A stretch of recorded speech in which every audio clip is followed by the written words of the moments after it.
On their way. Okay, they'll be here very shortly. Good evening. Welcome to the September 16, 2025 Old Bridge Township Council meeting. Please rise for a pledge of allegiance, and please remain standing for a moment of silence and for our prayer. I pledge allegiance to the flag of the United States of America and to the republic for which it stands, one nation, under God, indivisible, with liberty and justice for all. As customary in this chamber, we stand for a moment to remember those who are protecting our freedoms, both here and abroad, for our first responders, for those who have made the ultimate sacrifice. And this evening, Dr. Greenberg? Yes. Please remain standing for a moment of silence. And usually I would just go into the moment of silence, but I think it's important to feel a lot has gone on in the past week. So first of all, as you know, with the murder of a young Ukrainian refugee on a railway system, for just riding the railway system, just sitting there doing nothing. She was brutally attacked and murdered by someone that was really deranged and shouldn't have been there. But also the sad thing was that no one got up to assist her. At least that's what I saw on the film, and no one helped her after she was brutally attacked. And that's beyond pale. Beyond that, then we go to the next, that was on the 8th, but the real thing with that happened August 22nd, and it wasn't reported till weeks later. It's unconscionable. Then you go to September 10th. Do you think now in the United States that you can be murdered, assassinated for freedom of speech? What is becoming of us? This cannot be. A young man, it's just unimaginable that a young person can do that to someone. They didn't even know him. They could have had a conversation with him. He could have come up and spoke his views. He was willing to have a discussion with anybody. But no, he chose to shoot him. So that shows he had no respect either. He had no respect for life, which life is precious. And it's just so unnerving that happened. You took away a son, a beloved husband, a father. Now these children grow up without their father, and a wife is a widow. The person never met him. Charlie Kirk never did any harm to that person. They were just words, and everyone is entitled to their opinion. You may not like their opinion, but that doesn't give you a right to slaughter somebody.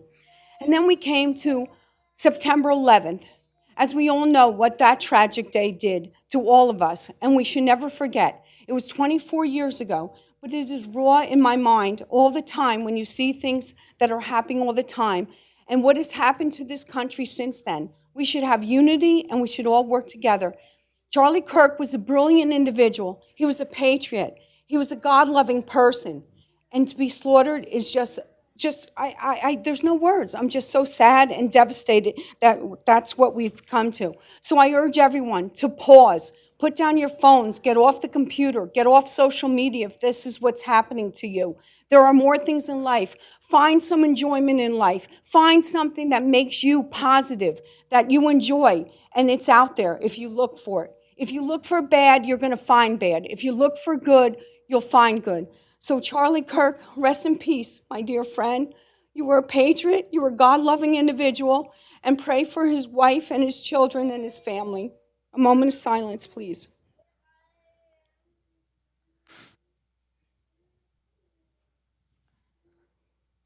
Thank you. He will never be forgotten. Our prayer, Mr. Asatuli.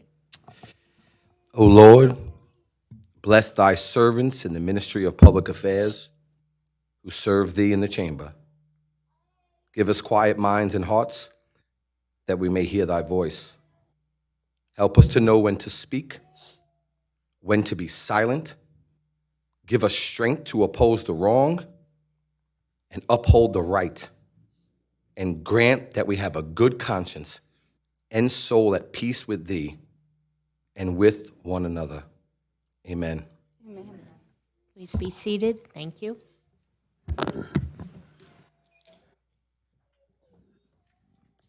Roll call. Councilman Asatuli.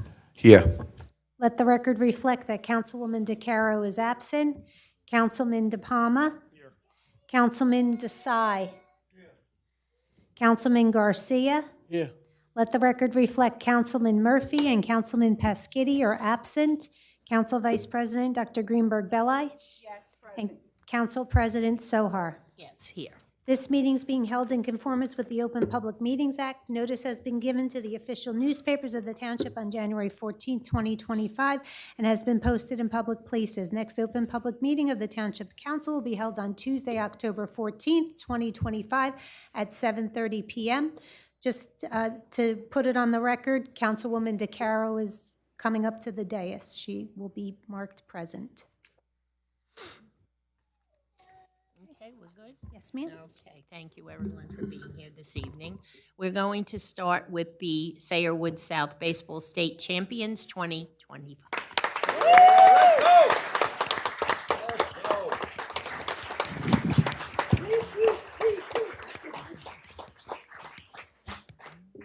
Congratulations to the Sayrwood South 13U team on an incredible season. Achieving back-to-back state championships, they demonstrated outstanding consistency, grit, and teamwork. Their momentum carried them into the Mid-Atlantic Regional Tournament, where they battled through a stacked field to earn an impressive third-place finish, a true testament to their dedication. This team has shown what can be accomplished with relentless effort and heart. I happened to be at the game, Councilman, what's your name, Eric DePalma? And What's your name? I had a brain dream. It's been a long day. Okay. And Councilwoman Belli, I had gone originally just to stay for a short time because my husband was home ill, but the game was so exciting, I couldn't leave. They were down by 3 runs, and they came back. It was amazing.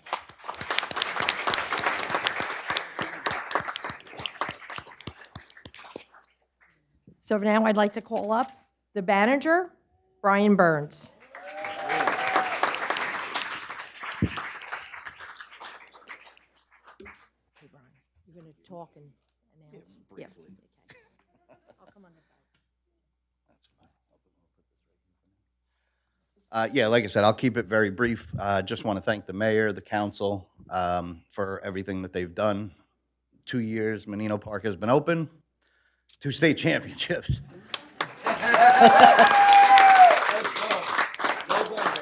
It's tough to beat that, right? It's tough to beat that. But guess what? We're going for the three-peat in 2026, going for the 14U state title, and then take on the region again. So, again, just thanking you.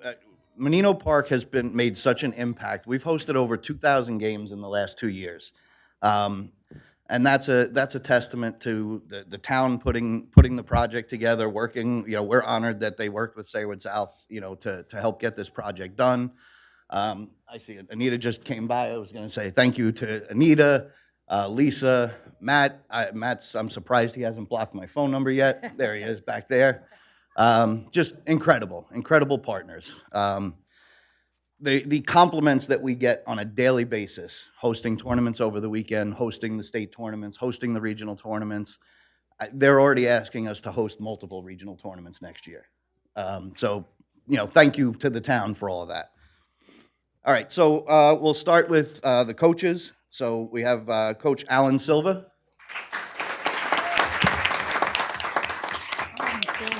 Yeah. And after you come up, just stay up here for the quick team picture. Keith Santangelo is not here, but he was another one of our coaches. Coach Dave Bono.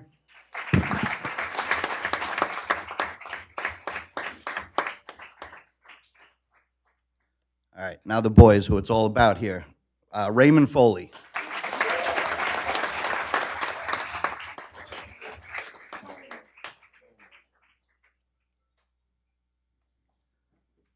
Patrick Burns.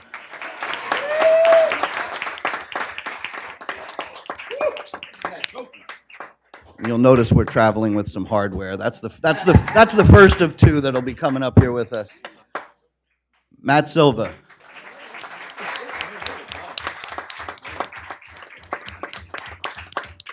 Mason Santangelo.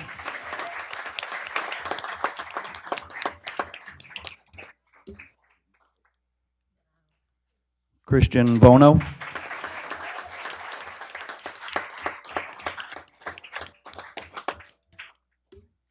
Jackson Smith.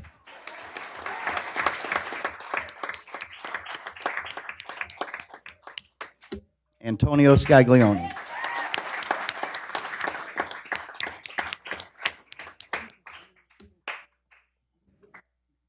Liam Cole.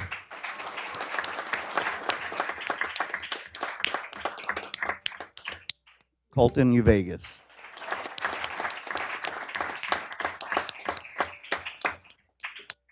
Sal Lombardi.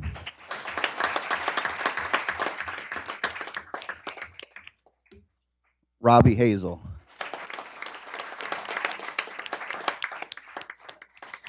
Mio Ferrara.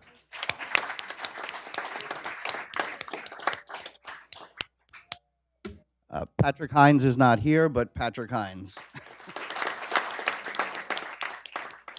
CJ Barry.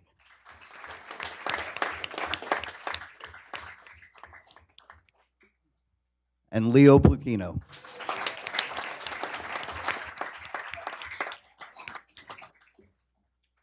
As you can see, it takes an army to get this done, but these boys did it twice in a row, so congratulations, boys.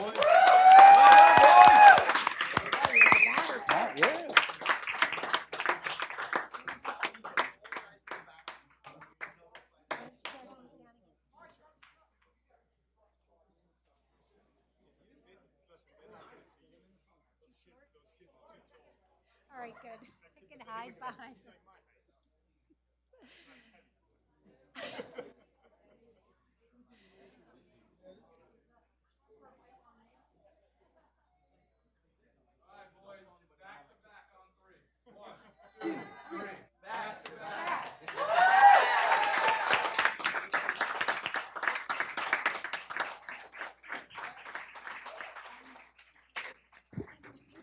I just want to thank Brian and all the coaches for all their time and effort.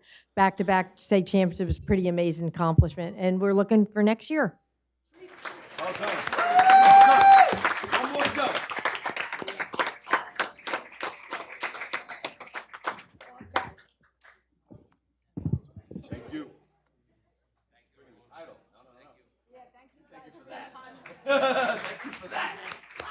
Bye. That was some nail biter, that game. I think it ended up 5-3. Today. They were down. We're trying to remind you, you're short. I have to stand on my tippy toes when I do it. It doesn't come low enough. I got to get high heels. Okay, Hey, you know what? Good things come in smaller packages. very nice. Congratulations to all the families. That was really a wonderful accomplishment. Tell you, those coaches put a lot into that. The coaches, they were hard. Yeah, I've asked, and I don't have any pull, so.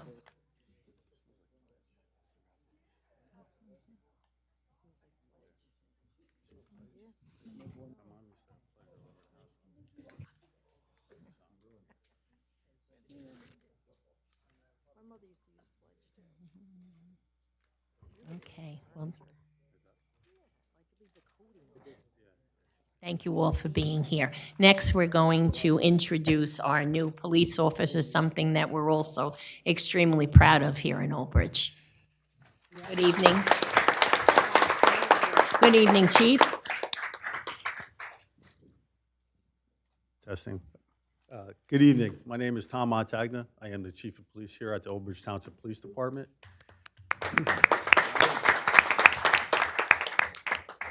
I'm here this evening to introduce to the council and the residents of Old Bridge 5 new police officers that were recently hired by the Old Bridge Township Police Department.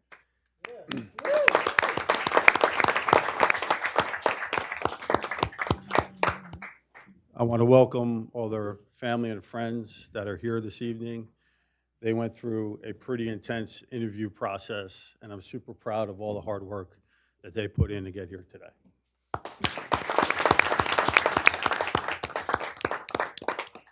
I want to wish them all the best. I want to wish them a long, safe career here at the OBPD, and I want to welcome them to the Old Bridge Police Department family. With that being said, I will bring them up individually, and I'll read a short bio and introduce them to all of you. First is Daniel Asiello.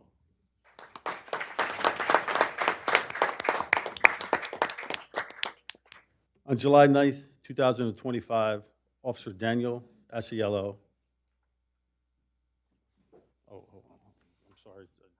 Oh, okay. Vance Anthony Polino and Luke Cox were administered their oaths of office. Prior to coming to Old Bridge, Daniel Asiello began his career in law enforcement with the South River Police Department after attending the Atlantic County Police Training Center. Daniel holds a Bachelor of Arts degree in communication from Stockton University.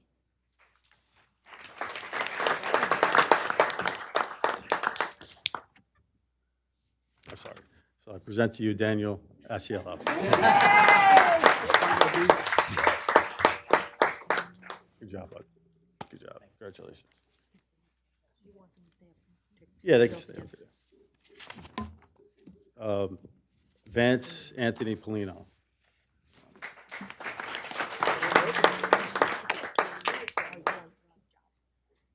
Vance previously served with the Berkeley Township Police Department as a Special Law Enforcement Officer, Class 1 and Class 2. Upon completion of his training at the Ocean County Police Academy, he was employed as an officer with the Lakehurst Police Department. I present to you Vance Anthony Polino. Luke Cox. Luke Cox completed his training at the Ocean County Police Academy. He served as a Special Law Enforcement Officer, Class 1 and Class 2 with the Seaside Park Police Department prior to coming to Old Bridge. I present to you Luke Cox. Daniel Gill.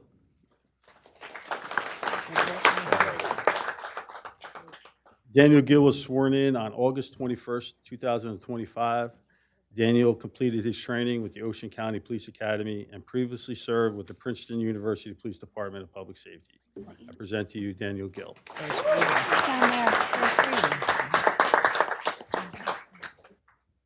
Daniel, I'm sorry, I had a problem pronouncing his name the other day. Chiricolo. Better. It is. Yeah, I know.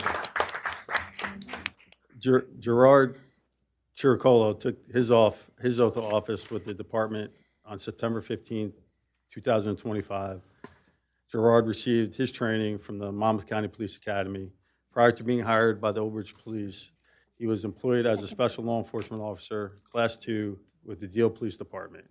Gerald holds a Bachelor of Arts degree in Law and Society. Please join me in welcoming these officers to the Old Bridge Township Police Department.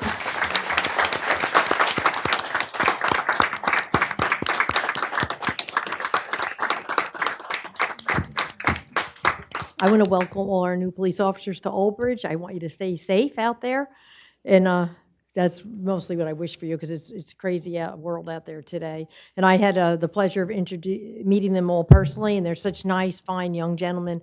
Congratulations to your parents. You've really raised some fine young men. Congratulations. I just want to say we're in competition apparently with Woodbridge. I heard at their council meeting they were claiming they have the best police department because I had said we do. So I'm going to once again say we do.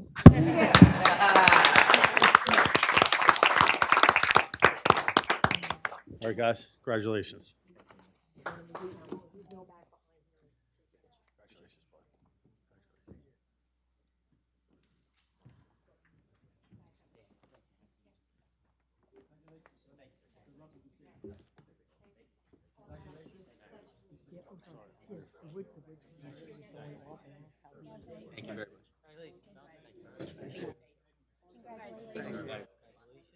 Congratulations. A lot of vowels in those introductions like that. Congratulations. God, they're all so young. No, we're so old. I can't even. They're like my kids' ages.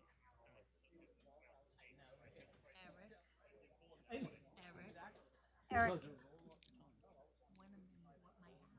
Oh, really? The last one.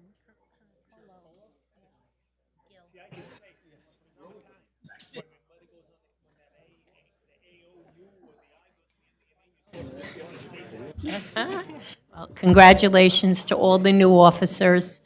And as Mayor Walker said, we're very proud. And this is really something to be happy about, the increase of police officers here in town. It's a very positive for Old Bridge. So welcome and thank you very much.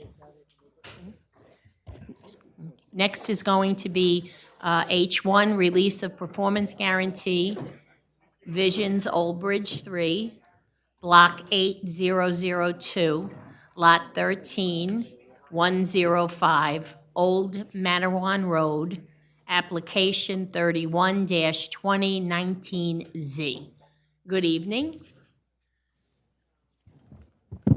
Good evening, Mrs. Shapiro, Mr. Clauser, how are you this evening? Thank you, Council President. We're here tonight for a request that came from the developer for the release of the performance guarantee associated with an application in front of our zoning board. That application was called Vision Old Bridge 3 LLC, and that was for the construction of a 4-story mixed-use building that houses assisted living facility as well as independent living. That facility also includes parking lot, lighting, landscaping, curbing, parking striping, et cetera. We had Remington and Vernick engineers do the inspection services for us. We have prepared a bond release letter that they had coordinated with my office in preparation. George Allen's chief inspector from Remington and Vernick were actually out on site continually through the construction process and has reported back to me that all site plan approvals have been constructed and satisfactorily as per the signed approved plans by the board. The performance guarantee that was posted for the project was $36,080 in the form of a performance bond, was $32,472, and that was 90% in the form of bond. 10% cash portion totaled $3,608. The 90% performance guarantee was posted for perimeter landscape buffer in the amount of $9,930.60. Off-site public improvements for School Street, excluding the loading zone, was $18,041.40, and a safety and stabilization guarantee in the amount of $4,500. Cash guarantee, which represents 10% of the total guarantee for the perimeter landscape buffer, was $1,103.40. For the off-site public improvements was $2,004.60, and for the safety and stabilization guarantee was $500. We have no objection to council releasing the bond, subject to the applicant submitting a 2-year maintenance guarantee in the amount of $3,006.90, which represents 15% of the performance guarantee associated with the off-site improvements, as the private is not bonded for a maintenance guarantee, and payment of any outstanding inspection escrows. I just want to make a note that Remington and Vernick, the memo that was written was from Terry Vogt. He actually oversees George Allen, the chief inspector from Remington and Vernick. And if you have any questions, I know the applicant's attorney is here, and then I would ask that he introduces himself Yes. to council. Please. Good evening, Council. Peter Clauser with the firm Halber and Pape on behalf of your applicant, Vision Old Bridge 3. I've reviewed the report. I've heard what Ms. Shapiro has to say. Of course, I agree. We agree to the 2 conditions with regard to the posting of the maintenance guarantee and making sure that all fees are paid. I actually think this applicant is pretty close to actually getting a CO for the property. So we should be up and running pretty soon, which is great for the town. So I would just ask that after you have an opportunity to open up to the public, that you act favorably on the bond release. Okay, thank you. And need a motion to open to the public, please? Second. Moved by Council Vice President Dr. Greenberg Belli, second by Councilman De Palma. All in favor? Aye. Any opposed? We are now open to the public. Okay. Anyone from the public wish to come up and be heard on this particular item? No? Seeing no hands, I'd ask for a motion to close public. Move it. Second. Moved by Councilman DePalma, second by Councilwoman DeCaro. All in favor? Aye. Any opposed? We're now closed to public comment. Okay, and now I'll go to council. Anyone on my left have a comment or a question? Mrs. DeCaro? Yes, thank you.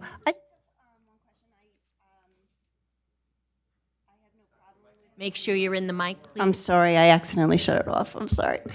I have no problem with the release of the guarantee. I was just curious what the off-site public improvements were on School Street? It was just resurfacing, full Oh. width of the roadway resurfacing. Just resurfacing? Okay, thank you. Okay, anyone else on my left? No? Anyone on my right? Okay, seeing no hands, I'll ask for a motion. Moved by Council Vice President Dr. Greenberg-Belli, second by Councilman Asatuli. Roll call, Councilman Asatuli. Yes. Councilwoman DeCaro. Yes. Councilman DePalma. Yes. Councilman Desai. Yes. Councilman Garcia. Yes. Council Vice President Dr. Greenberg-Belli. Yes. And Council President Soha. Yes, Thank you, everyone. Have a good evening. have a good evening. Thank you. H2, resolution conditionally approving a person-to-person transfer of plenary retail consumption liquor license number 1209-33-005 from Grillstone LLC to Elizabeth's New Jersey LLC. Okay, so Good evening, introduce yourself, please. please. Put the mic on. Press the button. We need sound. I'm good now. Yeah. Matthew Borowski, representing Elizabeth's LLC. NJ, sorry. So I just wanted to put on the record that the applicant has met all the requirements set forth for the transfer. Both the police department had no objection, and we have the resolution ready to go. Okay, great. Okay, we're going to open it to the public. Can I have a motion? Move it. Okay, Moved by Councilman DePalma, second by Council Vice President Dr. Greenberg-Belli. all in favor? Okay. Any opposed? We're now open to public. Okay, anyone in the public wish to be heard on this particular item? If you wish to be heard, you have to come up. Okay, we're talking into the mic. Okay, it's the public portion. Is there anyone in the public who wishes to be heard on this liquor license transfer? Okay, seeing no hands, I'll ask for a motion, close public portion. Second. Moved by Councilman DePalma, second by Council Vice President Dr. Greenberg-Belli. All in favor? Aye. Any opposed? We are now closed to public comment portion. Okay, now I will go to council. Anyone on my left for a question? No? Okay, anyone on my right? Okay, seeing no hands, I will ask for a motion. Move it. Okay, Moved by Councilman DePalma, second by Councilman Asatuli. Roll call, Councilman Asatuli. Yes. Councilwoman DeCaro. Yes. Councilman DePalma. Yes. Councilman Desai. Yes. Councilman Garcia. Yes. Council Vice President Dr. Greenberg-Belli. Yes. And Council President Sohar. yes. Motion carries. Okay, thank you very much. Thank you for your time. Good luck. Looking forward to doing some further business in Old Bridge. Thank you. Yes, good luck to you. Best wishes to you. Yep. Okay, bill list, Mr. Garcia. Yes, thank you. Bill list as of September 16, 2025. Accounts payable, September 16, 2025, $47,617,930.52. Payroll, August 15, 2025, $1,343,301.20.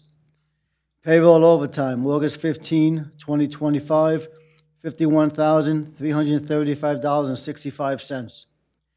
Payroll, August 29, 2025, $1,210,890.43. Payroll overtime, August 29, 2025, $96,689.92. Payroll, September 12, 2025, $1,129,667.58. Payroll overtime, September 12, 2025, $73,493.63. And that completes my report. Thank you. Thank you, Mr. Garcia. Can we have a breakdown of the overtime, please, Anna? Yes, I will break it by pay periods to make it easier. August 15th, we did not have any major upticks in overtime. The sworn police overtime for that pay period was $32,884.88. Deduct grants, $8,581.33. Deduct ETO, $3,979.92, for a total of $20,323.63. For the August 29 period, we did have a bit of an uptick in rec special events, mostly due to Saltwater Day. The sworn police overtime for that time was $73,393.86. Deduct grants, $5,395.91. Deduct ETO, $34,933.69, for a total of $33,064.26. Again, special events for that period was also Saltwater Day. And finally, for the September 12th payroll, no major overtime upticks. The police sworn overtime was $59,606.73. Deduct grants, $22,973.65. Deduct ETO, $8,785.63, for a total of $27,847.49. And we currently have one officer on light duty. Thank you. Okay, thank you very much. Do I have a motion to? I have a question first. Sure, sure. I had asked. Oh, yes, you're right, yep, go ahead. I had asked at the last meeting how much we paid in overtime for the rally that they had. And the cost that was incurred by the residents for something that I'm sure everyone didn't decide to have or didn't attend. And I want to know what that cost is. And Yes, hold on one second. I know I emailed it to you, but I just. yes, it was over $3,000. Yes. Hold on one second. So my question is, why do the residents of Old Bridge have to pay for a political party's rally? Why? If I had a political rally, if we did, I would certainly pay it. If there was overtime costs incurred, and I would expect to pay for it. If I asked it to have it, I would at least be smart enough to know there's cost incurred, and I wouldn't put it on the township residents. And I think it's totally unfair, and I think that they have to look at paying that bill. If not, I think they should poll every resident in town whether they wanted to pay for this rally. It's unacceptable. So what does it mean? Another rally, another whatever they do? They get to have free police overtime and public works? Yes. The police breakdown for the overtime that day was $2,173.37, and for public works, it was $790.88. Okay, so we came to about over $3,000. I don't care if it was $500. The residents of Old Bridge should not be paying for political rallies. So I want to know if you have any intentions on paying that bill. Or do you just feel all the residents have to pay for it? Why are you looking at me? Well, you were there and you spoke about your opponent and that you were running. It wasn't my rally. I didn't organize You got up it. and you spoke about. I was there. I was invited to be there. I don't know why you're looking at me. Well, who should I look at? I don't know who you should look Who at. should I look at? It wasn't a Okay, rally so I'm that looking at I you. Do you have organized. intentions on paying for this? This can't go back and forth. Okay, you can wait till then, but I think if you have a rally, it behooves you to understand that there's costs involved with it and that there's a payment that you should make. But if a councilwoman gets up and speaks about her opponent and that she's running for re-election again, it becomes a political rally, and she has a responsibility. And I don't think, if you ask every resident in this town, do you want to start paying your tax dollars when we're overtaxed for everything now because of the school board, that you want to pay your tax dollars for overtime at a political rally? It is truly unacceptable. You are taking away people's First Amendment rights for free speech No, is there what is you're a trying to do. That's their they're First obviously- Amendment right. They did not ask for police protection. They notified the police to let them know that that's what Oh, they so were doing. You weren't involved They with it, didn't but you ask. happen to know everything about this. This is now comical. This is now Like you said, I was there. Yeah, this is now. So I did speak to them, yes, Yeah. because I am capable of having conversations with residents. I don't just preach from them up here. I can have conversations with them. Excuse me, Ms. DeCaro. I've been speaking to residents all the time, and I ask them. Well, did you speak to these residents? Instead of posting Did you speak to these residents? No, I didn't go to the rally, obviously. Well, then you should maybe speak to them first before preaching to them up here on the dais. Okay, so I'm going to ask. They're entitled to their free speech, but they're not entitled to police coverage. They didn't or everyone ask else for does. police coverage. They Okay. didn't ask. Oh, so you want them not to have on the corner of 516 and Cottrell Road where there's traffic and people are parked. That was not their decision.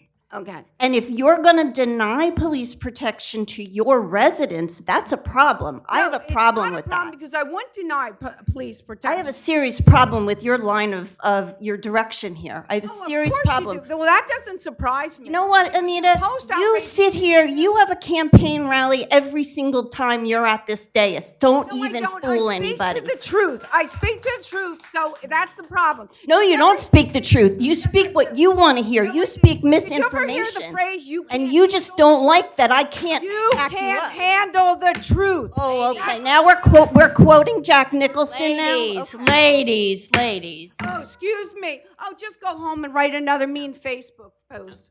All right. Stop stalking me on Facebook, maybe. How about that? I don't Facebook. You Well, then how do you know? Because You other people both send me made information. yourselves clear. That's it. No, the public is not speaking at this point.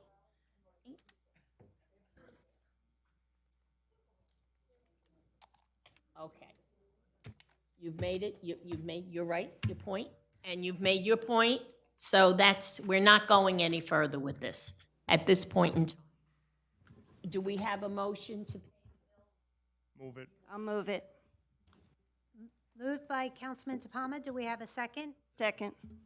Councilwoman DeCaro. Roll call. Councilman Asatuli? Yes. Councilwoman DeCaro? Yes. Councilman DePalma? Yes. Councilman Desai? Yes. Councilman Garcia? Yes. Council Vice President Dr. Greenberg Belli? Yes, we have to pay our bills, but we also should revisit that and see why we're paying overtime for a political rally. Council President Sohar? Yes, I agree with her. We have to see what the parameters are for this, because we do have to balance it between protection and what for all residents, but also the paying aspect of it. There is a price tag to everything. So I agree with her that we do have to look into it and see, is this something we have to revisit and revamp? I don't know, but we're gonna look into it, definitely. I vote yes to pay the bills.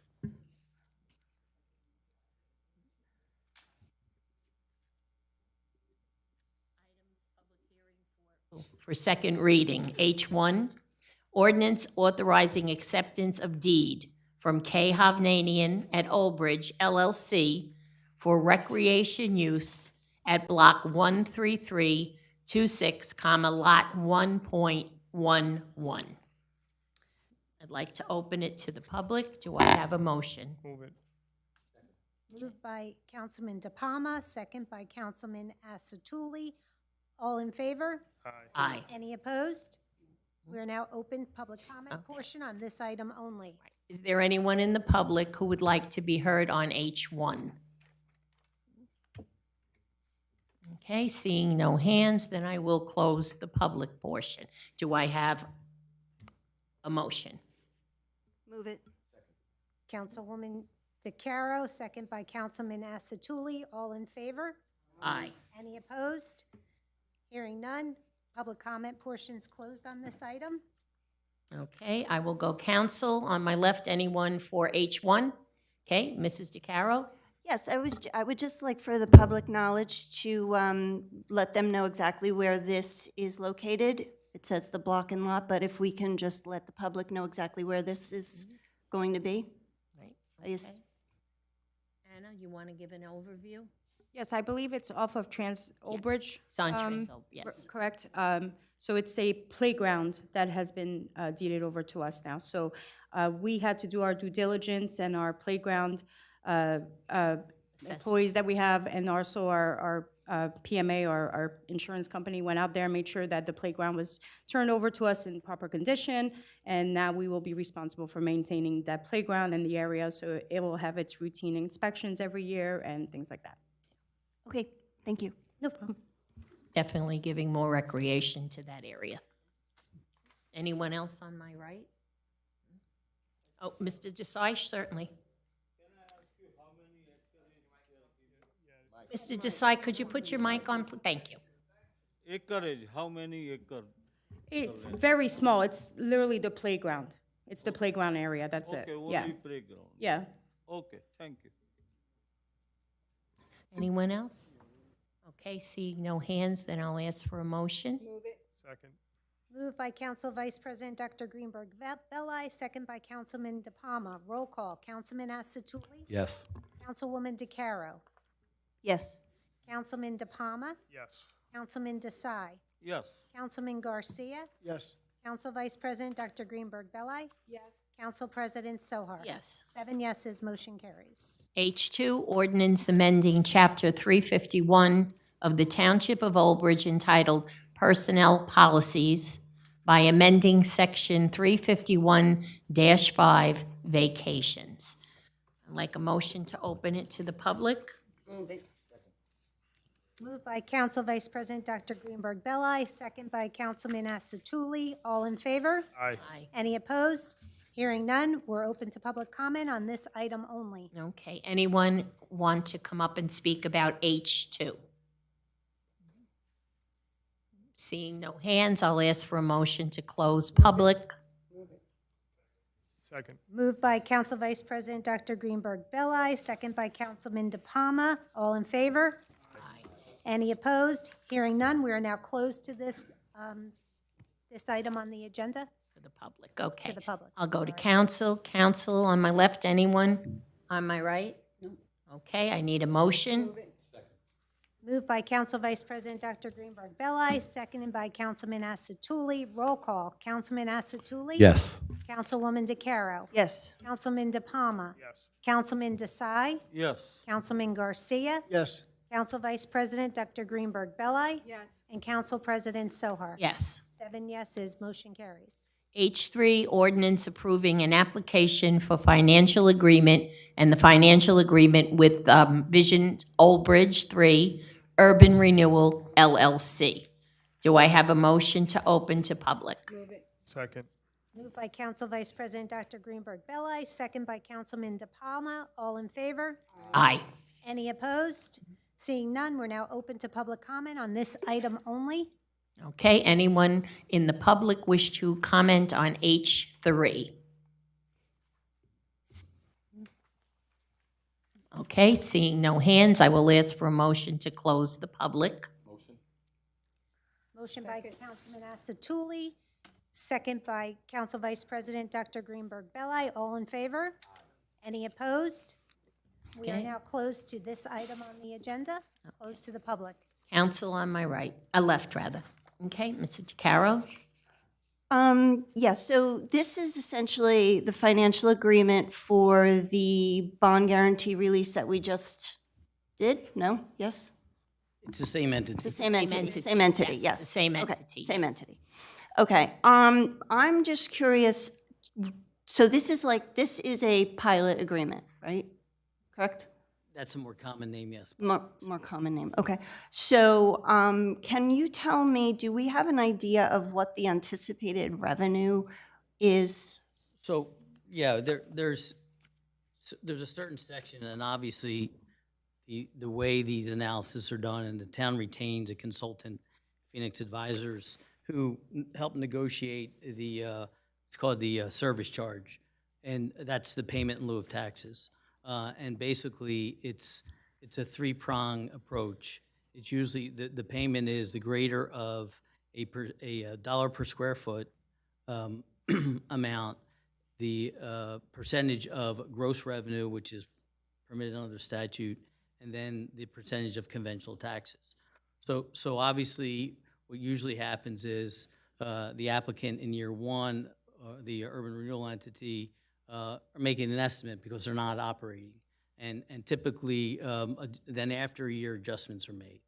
So an analysis for year one, based upon what Phoenix had provided, was that it was about $64,000 in year one, making some assumptions based upon the amount of revenue that they're generating. Typically that's going to be the greater amount, and the percentages, if you look at, again, it's in section, I think section 4, yeah, 4.2 sets forth how the service charge is calculated.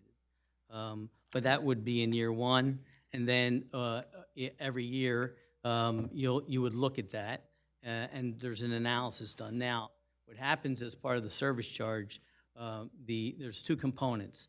The service charge is only on the improvements. Land taxes continue to be paid. The land tax, there's an assessment done based upon the value of the property before it was built, and so that land tax continues to be paid during the term of the financial agreement, which is 30 years. That becomes a credit against the service charge payment, so there's a net. So the net of the service charge excludes the land tax, otherwise there's a double payment. Land tax, again, that's going to be based upon the assessment, right? The tax assessor will give an assessment on the land, and that land tax gets distributed as any other land tax gets distributed, to all the different entities. Service charge, again, is for just the improvement. The service charge amount gets paid. There's a portion goes to the township. 5% per the statute gets paid to the county. And then there's a 2% administrative charge on the amount of the service charge payment that also is included. But for year one, the estimate would be about $64,000 to the township net. Okay. And so when we come up with these financial agreements,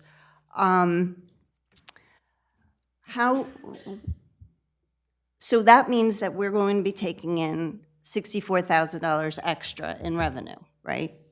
Well, Approximately. Yeah, it's revenue, No, correct. right. Revenue to the It town. goes into the revenue. Sure. So do we have an idea of how we're going to utilize that money, that extra $64,000 or whatever that number is? It's not extra. I mean, No, well, I know, it's not extra, it's the land tax land tax comes in, gets collected. comes in, right? and this is, And then the service charge is on the improvement component. Typically, I think when people look at their tax bill, there's two components. There's the land and the improvement, and because it's a area needed redevelopment, the improvement part is negotiated per the statute. So it's, again, it comes to the township like any revenue, and it goes into the town's revenue fund, right? It goes into their general fund, and then when you do your budgets, then you allocate however you're going to spend the money. But here's the important thing, because people are going to make this a political issue. It's not a political issue. What you have to understand, and this is one of the, I'm a former mayor. I've dealt with redevelopment plans, 25 years ago, and there aren't too many tools in the municipality's toolbox, and to basically encourage development, but at the same time control development. One of the things with respect to redevelopment that's important is that the town, when it creates a redevelopment plan, it gets to basically create the zone and what it wants to do. Typically, when you have a zoning ordinance, it's general, right? For instance, it'll say, okay, in this particular area, you can build residential uses, and then the setbacks are from the side yards, the front yards, everything's pretty limited. And so you just, as opposed to be specific. With respect to the redevelopment plan, which again becomes the zoning ordinance, you get site-specific. You detail, if you want to, the color of the brick, the type of the siding, things that you can't do, but for the fact that it's a redevelopment area. And the other important part with redevelopment and why it's a tool to the town, typically, the development occurs in areas that are blighted. This particular site, if you recall, it's on 516, was an old school building that collapsed. And it was a problem. The prior owner would not knock it down. We were in court, municipal court, multiple times. We were about to go to Superior Court because it was a safety hazard. So he wasn't moving, he wasn't being developed. And so what redevelopment does is encourages a developer to take a risk, who has to clean up this property. They had to knock down the building, demolish the building, and now take a piece of property that basically had zero value, and for which the town is receiving no taxes, including the school district. And now a developer is investing capital, and in order to do that, there's usually more costs associated with it. So why the developers help, because, you know, taxation, as everybody knows, it's subject to fluctuation. And when they go try to get financing for these types of projects, lenders like stability, like anything else. They like to see stability. So the biggest unknown in any type of development is usually the municipal real estate taxes. It can be interest rates, but you can typically, you know, they figure that out. So redevelopment encourages a third party to come in and develop a property that would otherwise not be developed, make it something that, in this instance, it's an assisted living facility that includes, which is important too, this particular location includes some of our affordable housing that was approved in the third round. And there aren't many assisted living facilities in Old Bridge. This is obviously, I think that there may be one or two, right, besides this one. And there's also, what's unique about this location, there's also going to be apartments there where people, if they have someone who live there, they can rent the apartments for families. And again, there are also going to be, because it's licensed as an assisted living facility, Medicaid beds there. Now, for a municipality, and we're in the throes of affordable housing, typically Medicaid beds are for individuals who are called low income. Very hard to fill. It's a hard requirement. So, you know, as part of the negotiations with this particular redeveloper, we ensured that he included a component of affordable housing, and we also ensure he included a component of the Medicaid beds. So again, but for the fact that this is a redevelopment area, it doesn't get built. And I think that's the important part that people know. Otherwise, and again, the land tax, there's actually the other entities, because the land tax actually is going to be more than it would have, but for the improvement. So those other entities end up getting more money. Sure, are they, you know, if it was built, is it the full amount? No, it's not the full amount, but it's one of those things. It doesn't get built unless it's a redevelopment, right? Unless we have the incentive. It becomes incentive for these developers to invest a significant amount of money. And I know for in this particular instance, VOB3, he would not get his permanent financing but for the financial agreement. So, you know, it's, and look, anyone who tries to build anything in New Jersey knows how expensive it is. I mean, the process is brutal, you know, and I tell this story, you know, to build a Wawa in New Jersey sometimes could take 2 to 3 years. I met some, you know, Wawa representative a few years ago. In 1 year in Florida, they were able to put up 100 Wawas. 1 year. New Jersey, you get one every 2 or 3 years. I'm using that as an example, not to pitch Wawa. I'm a South Jersey guy, so I knew about Wawas a long time ago. But it's expensive. Aside from the regulations and the hoops you have to jump through, aside from getting municipal approval, there's county approval, and then you have to do a DP. So it's expensive. Not to mention the cost of labor. That's expensive, right? And so these are incentives, and so it's a tool. It's a tool available for the towns. It allows them to take properties, and you know there are a lot of residential areas in that neighborhood with a building that was not only an eyesore, it was a danger.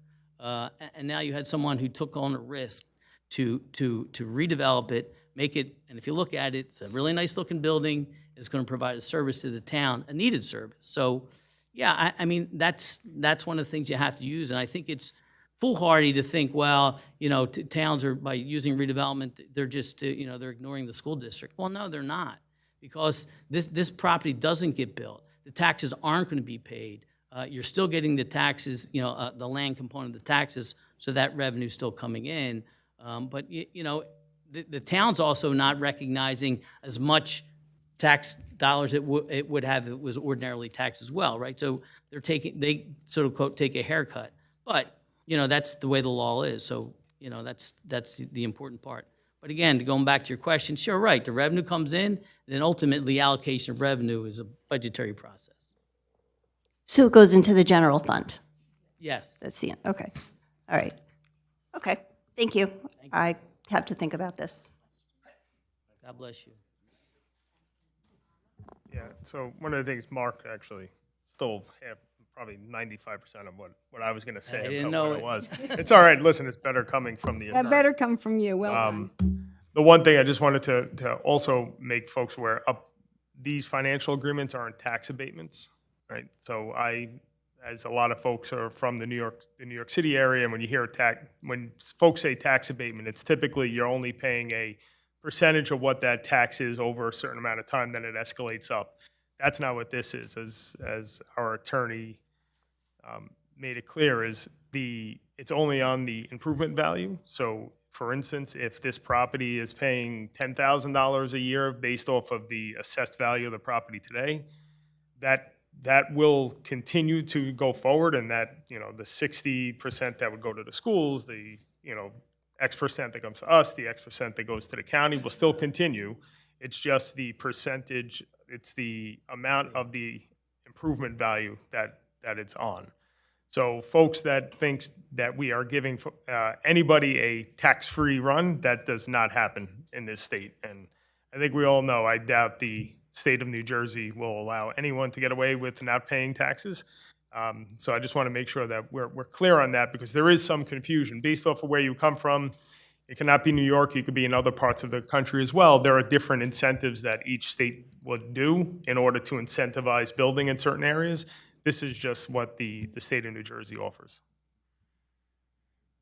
Right, anyone on my right?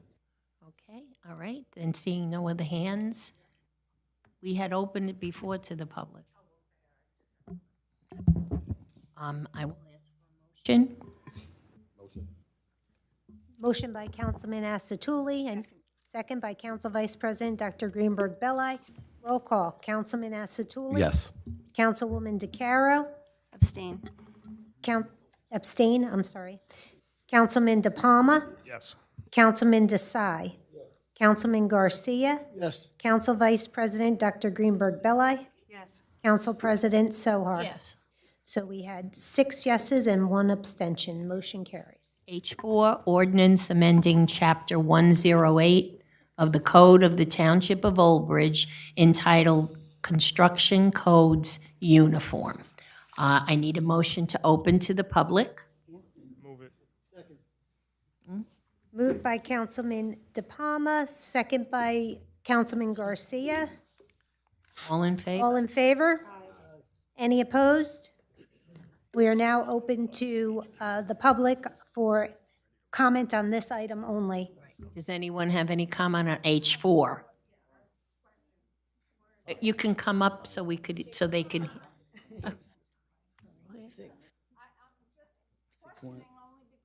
Yeah. What is this specifically saying about amending what? Because the chapter is pretty long.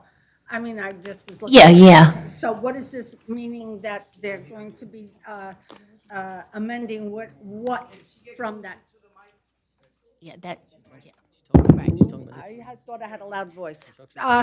Just your name, please. Oh, Joanne. Okay, Sykes. Joanne, okay. And I've been here since 1970. I know, You know me. I know. Anyway, all I'm just saying is you're going on Right. with this stuff to saying about amending the chapter. Why? What is it being Uniform, okay. amended? All right, so, Sure. gonna- So Chapter 108 is being amended. Chapter 108 deals with the town's uniform construction code. And so there's a particular provision, and what this does, it deals with the waiving of an enforcing agency fees, which again, under the law, municipalities can establish their construction department. They become the local enforcing agency as opposed to the DCA. So what this provision basically codifies something that deals with when another governmental entity builds something, okay?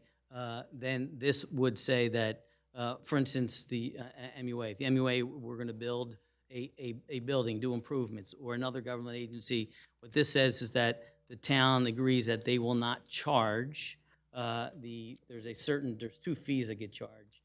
There's a fee that for an application fee, depending on what you build, and then there's one for inspection fees. This allows the law allows the town to waive those fees for other governmental agencies. And the thought being is that if you're going to charge basically one government agency, you're already paying either a tax to them or a rate to them. So, why require them to make the pay? All they're going to do is pass that on potentially to the residents anyway. So it sort of keeps everybody even and allows the town to waive those charges. Okay, just wanted to, thank you. You're welcome.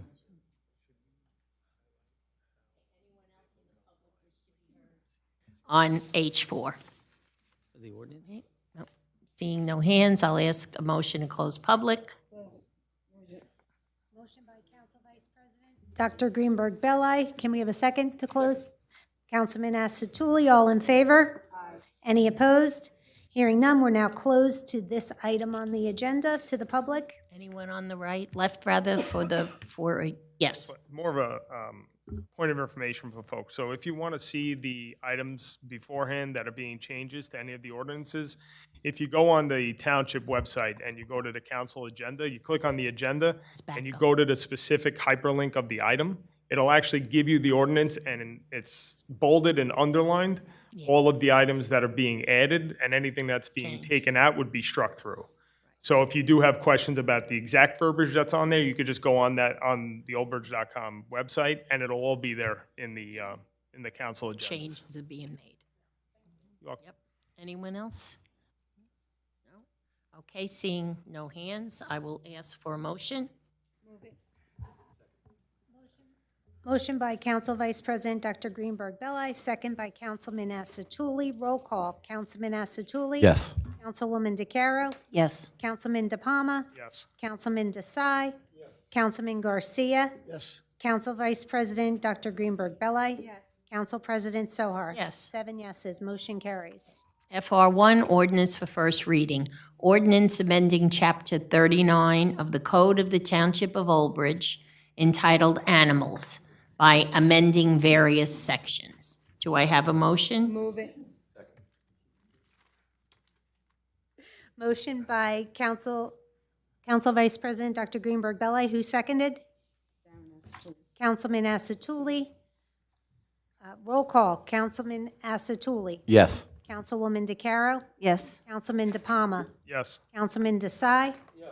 Councilman Garcia. Yes. Council Vice President Dr. Greenberg Belli. Yes. Council President Sohar. Yes. 7 yeses, motion carries. Public hearing set for October 14th, 2025. Consent agenda will be next. I need a motion and a second, and then we'll go back for separations. Move it. Second. Moved by Council Vice President Dr. Greenberg Belli, second by Councilman DePalma. Councilman Asatuli, any items for separation? No, thank you. Councilwoman DeCaro? No, thank you. Councilman DePalma? C1? C1. Councilman Desai? Any items for separation? No. Okay. Councilman Garcia? I have none, thank you. Council Vice President Dr. Greenberg Belli? Thank you. And Council President Sohar? No. So we're going to need A vote on the vote, balance the with the balance. exception of C1. C1. Okay. Councilman Asatuli? No, good. Okay. We're No, gonna vote on the we're balance. voting on the balance. I'm good, yes, yes. Okay. You're voting Yes. no on it. No, yes, I'm good, sorry, yep, Okay. good. Okay. Councilwoman DeCaro? Yes. Councilman DePalma? Yes. Councilman Desai? Councilman Garcia? Yes. Council Vice President Dr. Greenberg Belli? Yes. And Council President Sohar? Yes. Next will be C1. Mr. DePalma? Thank you. Just separated this just so folks understand what this is. This is actually the paving projects that will be going on through town, the 2025 paving contracts. So this is probably typically, I believe, Anna, if I'm not mistaken, will start around November. And then weather permitting, we'll will probably bleed into 2026, but there are 24 roads throughout the town that will be repaved over the ensuing, let's just say, 2.5 quarters. So just for folks to be aware of that, and all of that information of what street that is on the website as well. And if no one has anything else, I'll move it. Okay. Second. Moved by Councilman De Palma, second by Council Vice President Dr. Greenberg Belli. Roll call, Councilman Asatuli? Yes. Councilwoman DeCaro? Yes. Councilman De Palma? Yes. Councilman Desai? Yes. Councilman Garcia? Yes. Council Vice President Dr. Greenberg Belli? Yes. Council President Sohar? Yes. 7 yeses. Report of the Township Clerk. I have no report, ma'am. Report of the Township Attorney. Nothing new to report, Madam President. Thank you. Administrative report. Anna? Thank you. I have quite a few items, so bear with me this evening. Number one, the Old Bridge Food Bank will be accepting pasta donations during the month of September. Donations can be dropped off at the Silver Linings front desk or at the Old Bridge Food Bank. For a list of other items needed, please visit oldbridge.com/foodbank. Number two, there will be a Township Paper Shred event in 2 locations on Friday, October 10, 2025. The shredding truck will be in Cheesequick Village from 10 a.m. to 11 a.m. and then at the Municipal Complex from 12 p.m. to 3 p.m. This event is open to Township residents only and will be held rain or shine.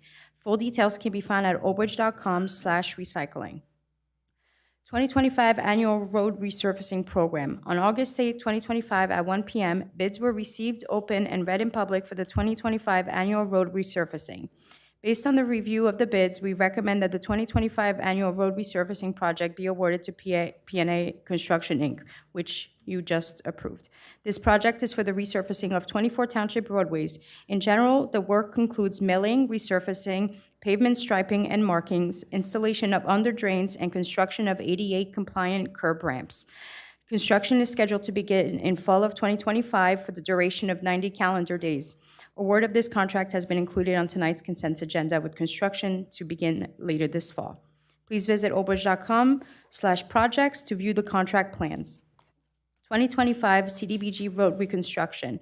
On August 28, 2025 at 2 p.m., bids were received, open, and read in public for the 2025 CDBG Road Reconstruction Contract Number 2025-54. Based on the review of the bids, we recommend that the 2025 CDBG Road Reconstruction contract be awarded to Discover Construction, LLC. This project has received $70,000 in Community Development Block Grant funding, with the shortfall to be covered by Township Capital Funds. The contract work includes resurfacing Fern Street and Stevens Avenue. Award for this contract has been included on tonight's consent agenda, and construction will begin in late fall of 2025. Please visit oldbridge/projects to view the contract plans. On May 21st, 2025 at 2 p.m., bids from 9 contractors were received, open, and read in public for the Menino Park Pickleball Courts and Site Improvements Project. Based on the review of the bids, we recommend that contract 2025-43 for Menino Park Pickleball Courts and Site Improvements Project be awarded to Precise Construction, Inc. Scope of the work will include, but is not limited to, the clearing of the site, proposed parking lot construction, 9 pickleball courts, stormwater control measure, landscaping, lighting, fencing, and soil erosion and sediment control measures. Construction is scheduled to begin on Monday, September 22nd, 2025. Please visit oldbridge.com/projects to view the contract plans. In accordance with the U.S. Department of Housing and Urban Development's Community Development Block Grant Regulations, or CDBG, the Township of Old Bridge has prepared its fiscal year 2024 Consolidated Annual Performance and Evaluation Report, CAPER, for its Community Development Block Grant Program. The public comment period for the 2024 CAPER will be held from September 10, 2025 through September 25, 2025, for a period of no less than 15 days. Copies of the draft CAPER have been posted on the Township website at oldbridge.com/projects, and paper copies will be available on request from inspection at the Business Administration Office. A public hearing to share program performance and receive public input on the CAPER has been scheduled for September 24, 2025 at 3 p.m. On Thursday, August 21st, 2025, the Department of Finance received 4 bids for the sale of $21,750,000 worth of notes, consisting of $15 million general improvement notes, $300,000 arena utility notes, and $6,450,000 in emergency notes scheduled to mature on September 9, 2026. The winning bid from Jeffries LLC has a net interest cost of 2.6462%, or $573,958.33. The net interest costs range from 2.6462% to 2.7455%. The Old Bridge Police Department will conduct an 8-week Citizen Police Academy starting on Tuesday, October 7th. Residents interested in participating in the program should go to oldbridge.com/Citizen Police Academy to obtain an application. Class size is limited to the first 25 applicants. The application deadline is September 26th. Finally, Old Bridge Day. Please join us this Saturday for Old Bridge Day from 12 p.m. to 5 p.m. at the Municipal Complex. For more information, please visit oldbridge.com/recreation or call 732-721-5600, extension 4999. And this concludes my report. Thank you, Anna. Does any council person have a question or a comment? Okay. Seeing no hands, I'll ask for a motion to accept. Mr. Desai? Motion by Councilman Desai, second by Council Vice President Dr. Greenberg Belli. Roll call, Councilman Asatulli. Yes. Councilwoman DeCaro. Yes. Councilman De Palma. Councilman Desai. Councilman Garcia. Yes. Council Vice President Dr. Greenberg Belli. Yes. And Council President Sohar. Yes. 7 yeses. Next will be public comment on any subject matter for a maximum period of 3 minutes. The public comment portion of our meeting is to allow the public to bring to the council's attention their concerns or comments. This section is open for any topic or items in the consent agenda. In accordance with NJSA 10:4-12A and the Old Bridge Rules of Council, the council asks the public to limit their comments to 3 minutes or less. Only one member of the public shall approach to speak to council at a time. The council will respect the public's time by refraining from any comment until the speaker is finished with their allotted time. It should be further noted that the public comment portion of our meeting is not structured as a question and answer period. It is, if a member of the public has questions they seek answers to, an appointment can be made with the corresponding department's office during regular business hours. Township clerk will regulate the time during the comment portion of our meeting. As you approach the microphone, please state your name, no addresses. Good evening.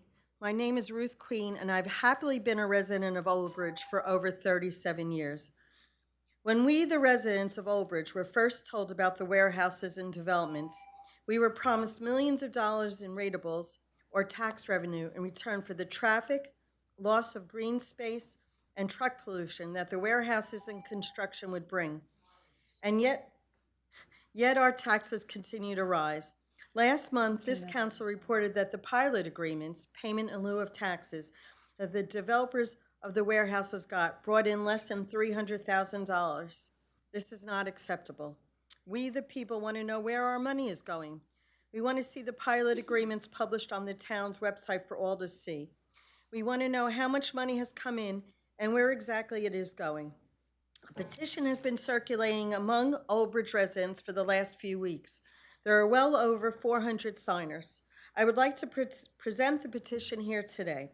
It states, "We, the residents of Old Bridge Township, demand that the Old Bridge Town Council cease the future approval of warehouse construction.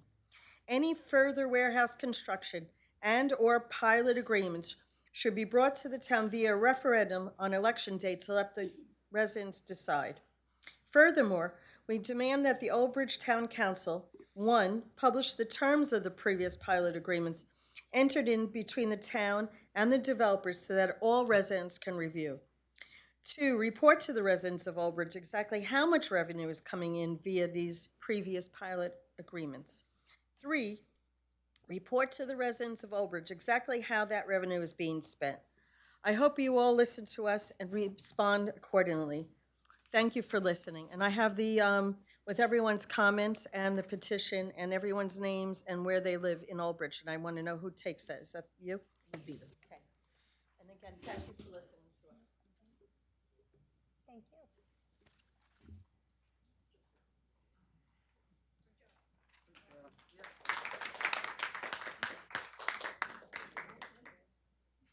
Good evening. Good evening. My name is Anita Pamonti, and I'm the president of the South Old Bridge Volunteer Fire Department. Thank you to Mayor Walker, Council President Sohar, Business Administrator Anita Feltz for meeting with the Old Bridge four volunteer fire departments chiefs and presidents last night. I believe last night was a productive beginning to our relationship with the township in assistance to helping us recruit and retain volunteers. This past Monday night at 1:37 a.m., South Old Bridge Volunteer Fire Department responded to a call to a smoke condition in a two-story split-level home. Once the fire was located, it was quickly knocked down. The home was saved besides smoke and water damage, and there was no injuries reported. Thank God. The other side of the story comes from us, your fire first responders. We are all volunteers. The personnel who responded all worked the fire, cleaned up the scene, went home to shower, change, and immediately went to their paid positions. I tell you this story not because we want accolades, but because not many people in the public are aware of the volunteer status that is occurring in our nation, in our township, and that we face a serious issue. The township, the state, the country has of running out of volunteers. As per the National Volunteer Fire Council, 64% of all fire departments are volunteer. 100% volunteer, excuse me. 82% are mostly volunteer. Volunteer firefighters save the U.S. an estimated $46.9 billion. The volunteer system is a vital part of safety and financial responsibility to our town. Yet we face an enormous challenge recruiting and retaining all new volunteers. As you can imagine, asking people to run into the fire for free is a tall order. Probably not many people before me would do that. I stand here before you, the council and the public, asking for help. We need to begin the conversation of we need volunteers. We, the volunteers, need help with recruiting, retention, and we need to spread the word. We need to drive forward every incentive at the town and state level, and frankly, to save the fire department. The volunteers look forward to working with the township and the public and to help us in any way they can. And if you have any questions, you can always reach out. Thank you.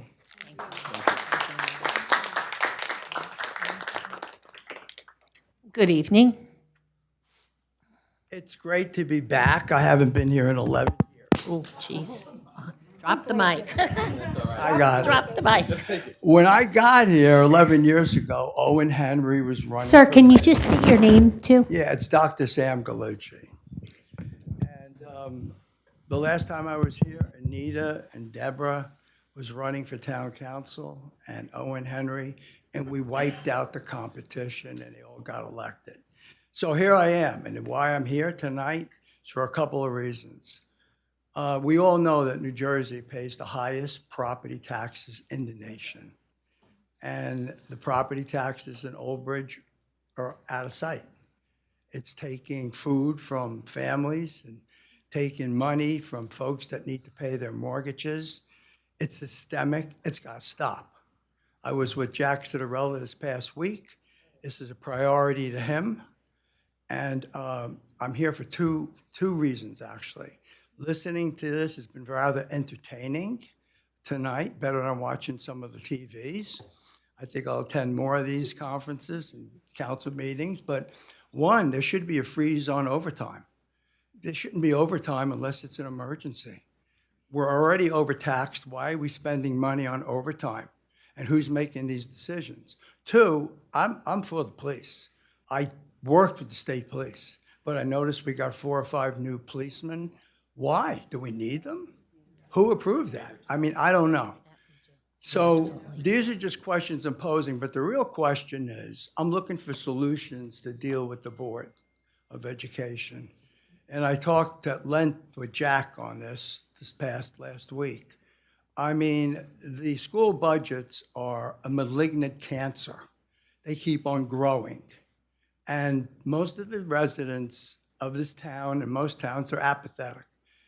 The school budget comes for a vote, they stay home. They don't know what's going on.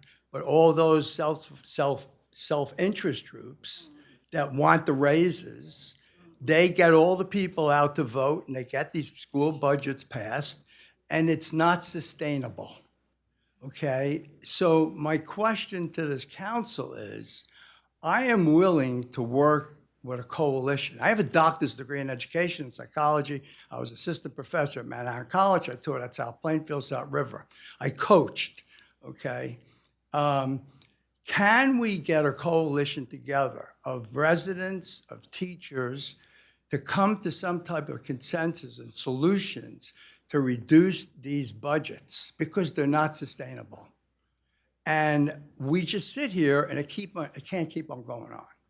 We keep on paying and paying and paying. It's got to stop. You know, if everybody stopped paying their taxes, what would you do? I mean, that's a possibility.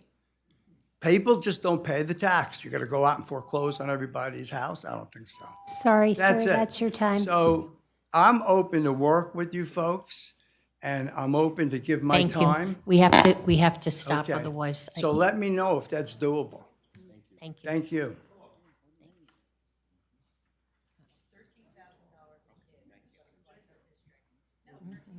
Good evening. Good evening, Council. Good evening, Madam Mayor. I'm Richard Pucciarelli. I'm a resident. I'm also the president of the Historic Society on 516, as well as chairman of the Historic Commission. I'm here tonight to say to the council, to inform the council of the death of the Bennett House on 516 and Higgins Road was demolished today. There was supposed to be a zoning board hearing on the 16th of October for the plans for that property. The property was demolished before the public even got input on those plans. In the dead of the day, the house was destroyed. I had to call the descendants to tell them their house was destroyed today. Wasn't pleasant. I have in front of me a letter that I received from another law firm concerning 30 Mill Road. Now, there's a private property there that was approved to be demolished in 2013. They couldn't get a demolition permit because the letter was too old, so we had to supply a new letter. But we went over there and inspected that house at 30 Mill. It's behind the car wash on 34. That home was falling apart. We rescued what we could there. There was very little to rescue. This law firm, I have the letter, did the right thing. They wrote to us and asked us for a letter before they could get a demolition permit. And they couldn't demolish that house until they did. That we supplied it to them. The Bennett house wasn't shown that courtesy. It wasn't shown that respect. And the public, which we had the hearing in the zoning board last year, we couldn't even testify because the professionals weren't even there. And now the house is gone. I have to tell the residents this because the residents should know we did everything we could to save that house. And we were stymied, and in the middle of the day, they demolished that house without any approval that it was a historic structure. And the public was never given a chance to testify about that application. And I'm not talking about apartments there, whatever. I'm talking about that house and having a fair hearing and letting the residents of this town testify and the neighbors over there in Higgins Road. They were denied. Why? Why? The council should understand that if we have an ordinance in this town respecting historic properties, it should be respected. And the residents expect that. And the people who volunteer expect it too. How am I going to get volunteers if they could do what they want? Who issued a demolition permit for that house when it wasn't even a hearing? The former town planner said to me, they can't do that. I'm going to leave you with that.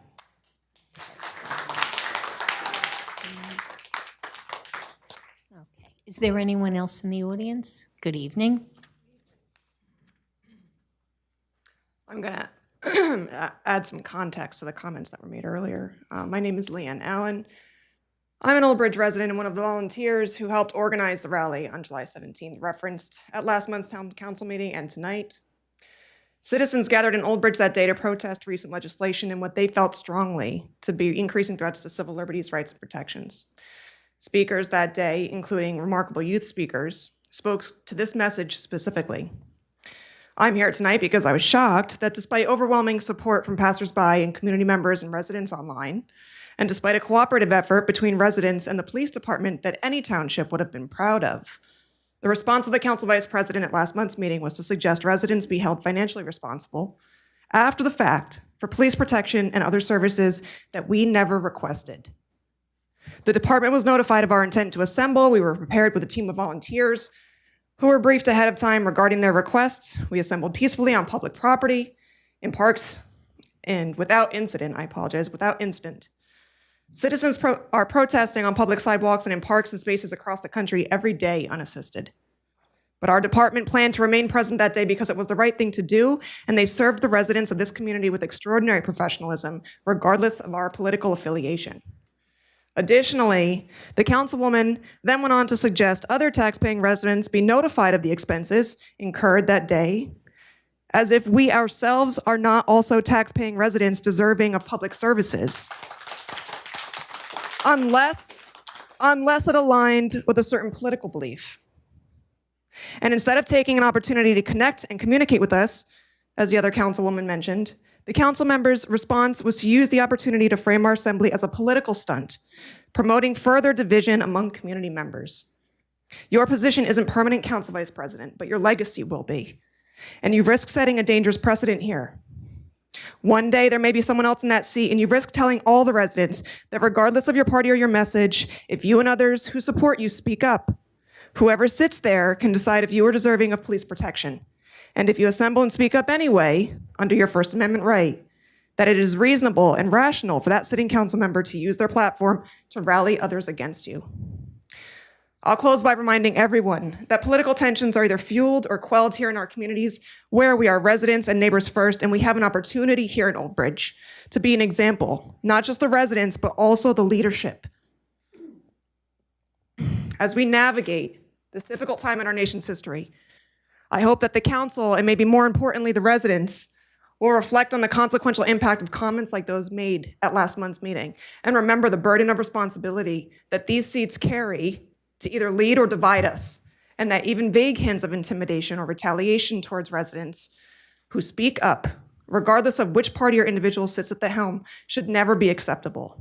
We are accessible for comments and questions if you prefer to communicate that way in an appropriate forum, not in a lecture style that we received earlier. Thank you. Thank you.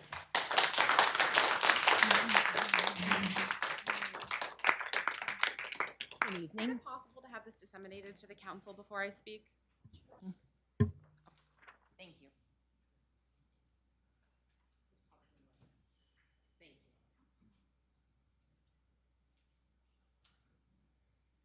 Do I begin now? Wait, okay, thank you. Good evening. My name is Crystal Mercado, and I've been a resident of Old Bridge for 12 years. I'm returning this month to continue to advocate for fair pricing among our township before and after care program options. I would like to start by thanking Councilwoman DeCaro, Councilman DePalma, our business administrator, and the Director of Parks and Recreation for taking the time to have phone calls with my husband and I, read the data we have brought forth, listen to our concern, see the large pricing issue currently in place, and acknowledge a need for change. Last month, I came to you all with the issue of our before care option being far more expensive than our neighboring towns. The average difference being Old Bridge currently charges about $140 more per month or $1,400 more per school year as compared to our neighboring towns. The township currently offers 3 child care program options: before care, after care, and before and after care combined. Since then, my husband and I have looked at the total hours of child care provided for all 3 of the program options for the school year, along with their total monthly cost, and have calculated all 3 of the current hourly rates the township is charging. If you look at the information I've provided, the township is charging their before care families almost double the hourly rate of the before and after care combined families. Before care families are being charged $9.44 per hour. Aftercare families are being charged $6.94 per hour, and before and after care combined program is $4.88 per hour.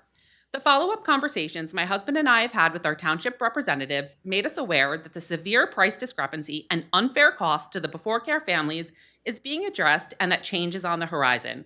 We were informed that the total enrollment for September and October would be looked at, and a fair hourly rate with new monthly prices will be put into effect for next school year. The enrollment deadline for the month of October was yesterday, September 15th, the 20th being the late registration deadline. As of right this moment, the township has their total enrollment for September and October for all 3 programs. I am advocating for the township to come up with a fair price for their Before Care program and implement it for the start of the 2026 calendar year. This way, these families will get the financial relief and fair price they deserve this school year. There are currently 5 more town council meetings scheduled for the 2025 calendar year. This leaves ample time to present and pass an ordinance for the next calendar year. I want to end by stating that I love living in Old Bridge, but the reality is your young families who are choosing to move to Old Bridge are not millionaires. But the millionaires of Colts Neck are being charged $200 per month for Before Care. The millionaires of Marlborough are being charged $215. The millionaires of Lincroft are being charged $188. The millionaires of Westfield are being charged $200. And Old Bridge Township is currently choosing to overcharge their blue-collar families at $340 per month for Before Care. Thank you.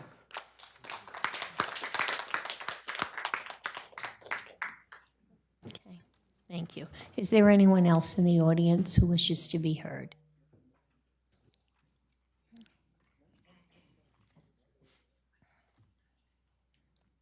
Good evening. Hi, I'm Jeff. I was here last council meeting on August 12th. You probably remember me. Just state your name, please, sir. Jeff Jeff, last name? Volvovsky. So I was here the last council meeting on August 12th. I spoke. I asked questions. I received no answers, not even a comment. Okay, so I'm here tonight because the residents deserve more than 3 minutes of silence. The council meetings are important, but they're not designed for a real dialogue. We speak, you listen, and then nothing. No answers, no engagement, no accountability. So meanwhile, the township is running on high emotions. People are frustrated, confused, and feeling unheard. We don't need more formality, we need real answers. I have seen someone suggest a dedicated public Q&A sessions with the town officials, and I fully support that. So no formal agendas, no rush time, limits, just honest, transparent conversations. We need clarity on warehouse developments and land use decisions, pilot programs and how they impact school funding, surplus funds, raising taxes, and budget priorities. If residents are taking time out of the day to speak, then officials need to respond. Not with nods, not with silence, but the real engagement and accountability. This isn't just about policies, it's about priorities. We're showing up. Now it's time for our leaders to do the same, as you promised us during your elections. Thank you. Okay, is there anyone else who wishes to be heard this evening?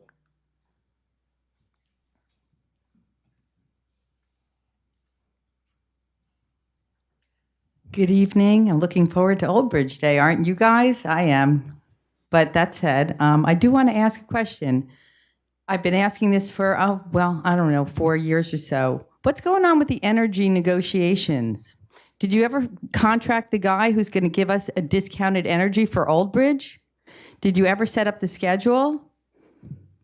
4 years. We voted on it 4 years ago. The town residents voted yes. We want to have you negotiate the same deal you have for this town, discounted clean energy, and you had 4 years now, 4 years to put it together. I'm just wondering where it's at. Do you want to give an update, Anna?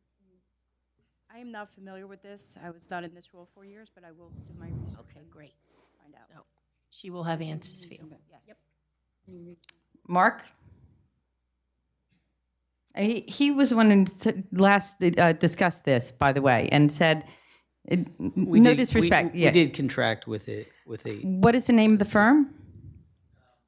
Off the top of my head, I couldn't tell you. Right. It's okay if you don't know, but you have a contract. We do. When is he going to start doing are they going to start doing the work so we can get the discount? There are people in this town paying.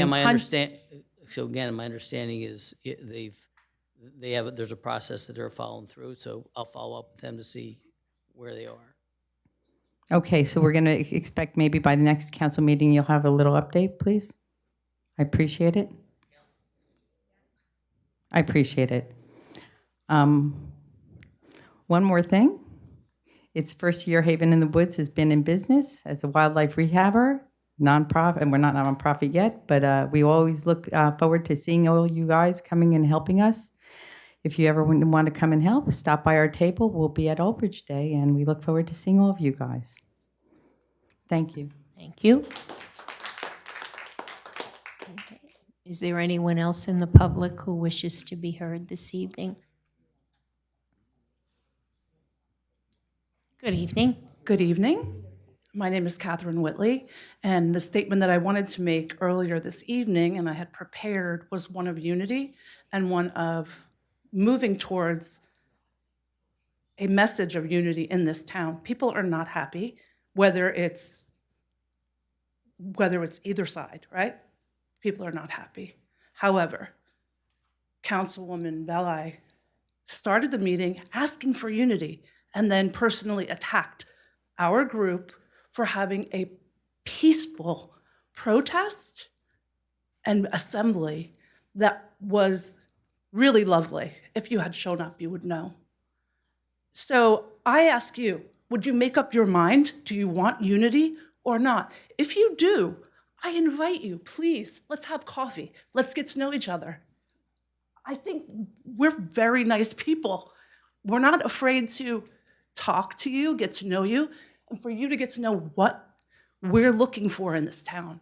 And I think our message is bigger. This town is made by a majority of independents, not Democrats or Republicans. That's who's going to vote, I hope. Thank you.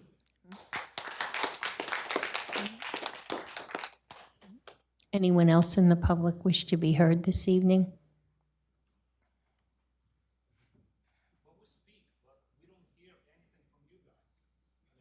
It's the public portion. We'll have council comments. Good evening.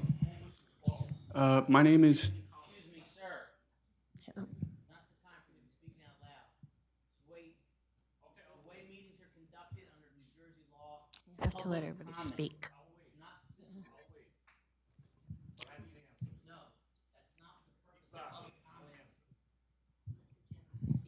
Thanks, sir. My name is Tim DeLong. I usually watch these online, but after that dust up earlier, I kind of had to come in and express my disappointment. You started with a message of unity, and then there was a moment of silence for Charlie Kirk. So I'd like to read some quotes from Charlie Kirk.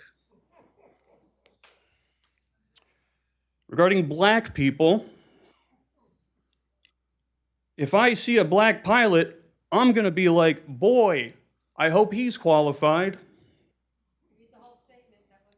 Regarding empathy, I can't stand the word empathy. Actually, I think empathy is a made-up, new age term that does a lot of damage. Civil rights. We made a huge mistake when we passed the Civil Rights Act in the mid-1960s. So, if that's the kind of rhetoric you support, what kind of unity do you expect? Thank you.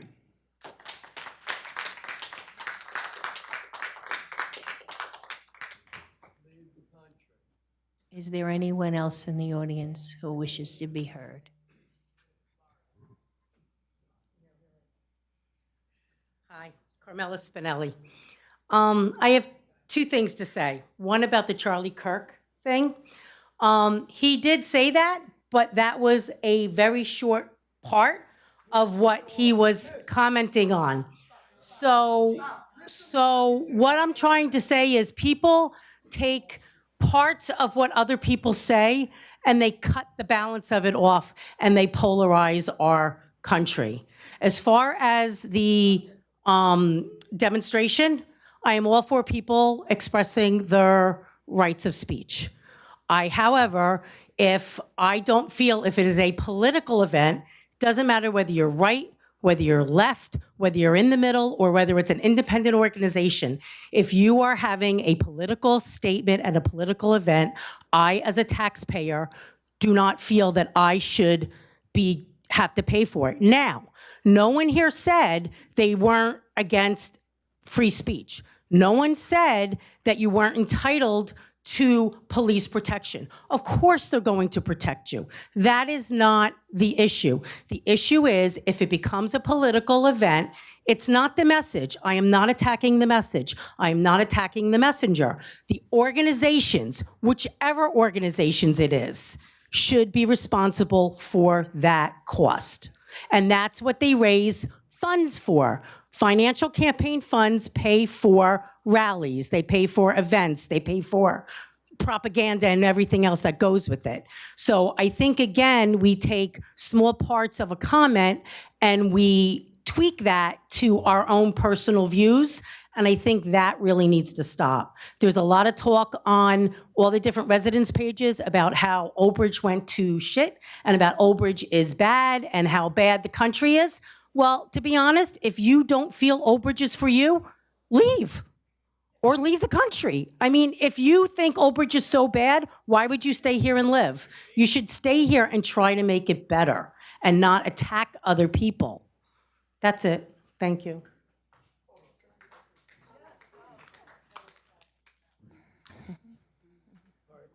Good evening. I was totally offended when you spoke here and told us to pray for Mr. Charlie Clark. You need to do your history and your research on a man before you come in here and offend me as a black man. That was offensive. And don't we pay taxes for police protection? So if we having a protest on the corner, we pay our taxes for these police to protect us. If we're not doing anything, protect us.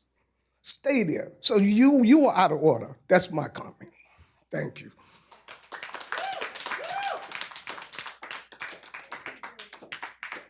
Good evening. Good evening, everyone. How are you? I want to use most of my time tonight not to speak, but to honor someone. Krista, just put your name on the record, please. I absolutely will. My name is Krista Fisher. I want to use my time tonight not to speak, but to honor someone whose life was taken in a senseless act of violence this summer. In June, Representative Melissa Hortman, along with her husband and their dog, were shot and killed in their own home. This was not only a tragedy for her family, but also for everyone who believes in service, community, and the right to feel safe from political violence. There is no place for political violence on either side. With that said, I'd like to dedicate the rest of my time with a moment of silence for Melissa Hortman and her family.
you.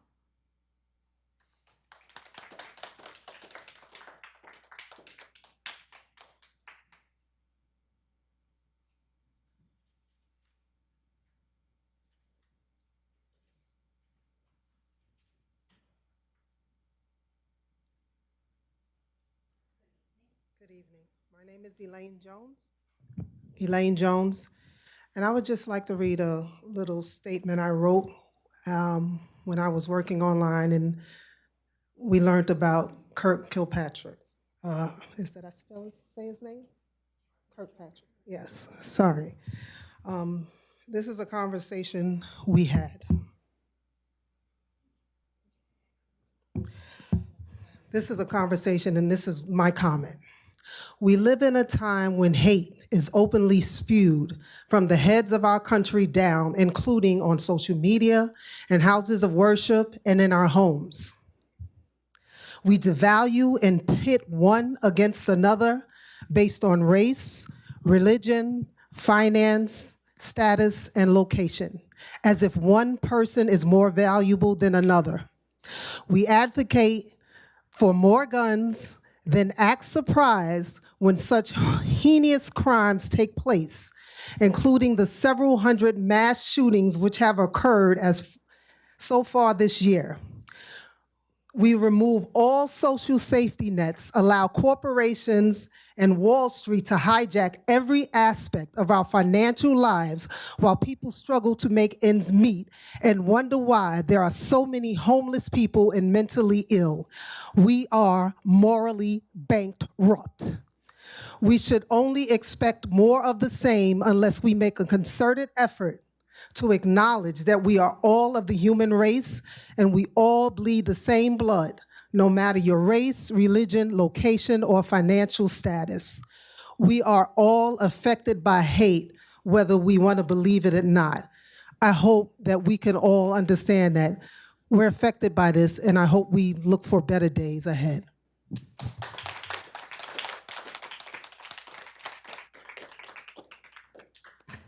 Is there anyone else in the public who wishes to be heard this evening? Okay, then seeing no hands, I will close the public portion. Make a motion. Motion by Councilman Asatuli, second by Councilman Garcia. All in favor? Aye. Any opposed? Hearing none, we'll close the public comment portion of the meeting. Okay, before we go to comments for council comments, Anna had asked me to speak. So I'm going to let the business administrator speak before we make our comments. Just really quickly, I wanted to just, I meant to add this in my admin report, and I didn't get a chance to. We had Anita from South Oldbridge, who is the president of South Oldbridge, come up and speak, and I see we have Sean Brown from Cheesequick Fire Company and another gentleman from South Oldbridge. I'm sorry, I don't know your name. Harry. So I did want to give a very brief update on us working with the fire companies over the last several weeks since our last council meeting. I have been doing research, as well as we met with the fire commissioners from all 4 districts earlier this month. And as Anita mentioned, last night we met with the fire chiefs or their designee and the company presidents. It was the last 2 meetings we had were very eye-opening. It's really brought attention to us of the issues of recruitment and retention that they're having. Anita hit it on the head with those statistics. It's difficult from the township to be able to do a lot financially to assist our volunteers. We do have the fire tax that goes to the commissioners, who then distributes to their districts and helps with, some recruitment, retention, education classes, things like that.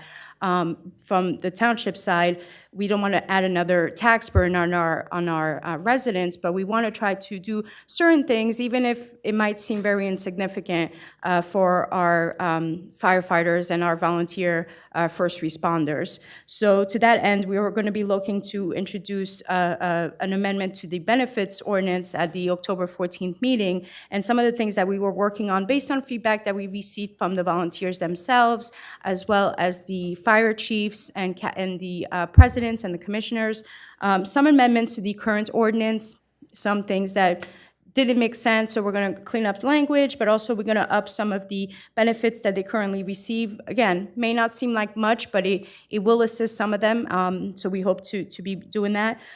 We are also partnering up with the golf course, and we're going to be introducing a discounted rate for volunteer first responders at our golf course. Again, not a big thing. I understand it's not the financial help that we're looking, but I'm hoping that it will attract that younger volunteer. You know, if they can go hit a few, rounds of golf at a cheaper rate, maybe that will incentivize them. But to that end, it doesn't mean that whatever we introduce on October 14th is the end to this. The state legislation has several bills going before them at the end of September where they go back in session to look for property tax credits for volunteer first responders. There's also tax income deductions that they're looking to introduce. I will be working with Assemblyman Suiki and Senator Henry, hopefully once it gets to the Senate, to try to get these passed. I've done some advocacy work in my previous role down in DC, so I'm not afraid to go down to Trenton if I need to. And I will be working with the fire companies to bring them along if we are able to represent. So hopefully we can get those things done. I've also been working with the business administrator in Middletown who over the past year and a half has been revamping their volunteer incentive programs. They did it in very creative ways. They've worked very closely with their fire departments, which is kind of different than ours in that it's one fire department, not broken up into districts. So there's little things there that change the nuances of how we have to do things. But I've been working with him, had a lengthy call with him today on his program. He's going to be sharing some information with me on that. And maybe these are things that we can add in the future as well. So this is, want to make sure that we know that our fire companies have been heard. I appreciate Mr. Brown coming again, and attending our meetings and really bringing this to our attention and all the feedback that we received over the last several weeks from the fire companies and their willingness to work with us.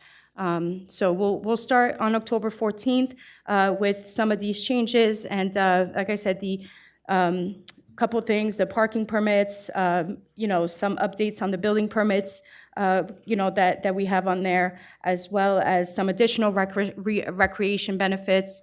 So we're going to look to amend those things while I continue to work towards the other more financially, the financial incentives that were proposed originally. So I just want to make sure that we all are aware of that. So thank you. Okay, and I then, in turn, would like to thank Anna for all her hard work. She has done so much research, really trying to address this, and help out as best she can. And all of us really appreciate all the work that you've done. You took it very seriously, as you do everything, and you made sure that you looked into it very, very well vetted out. So we're going to continue, as she said, to look, but we are definitely, we feel on the right track of making things better for the volunteers. Absolutely. Thank you, Anna.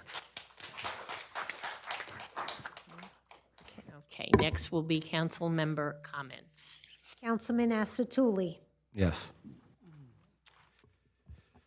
Good evening, council members, my fellow Old Bridge neighbors.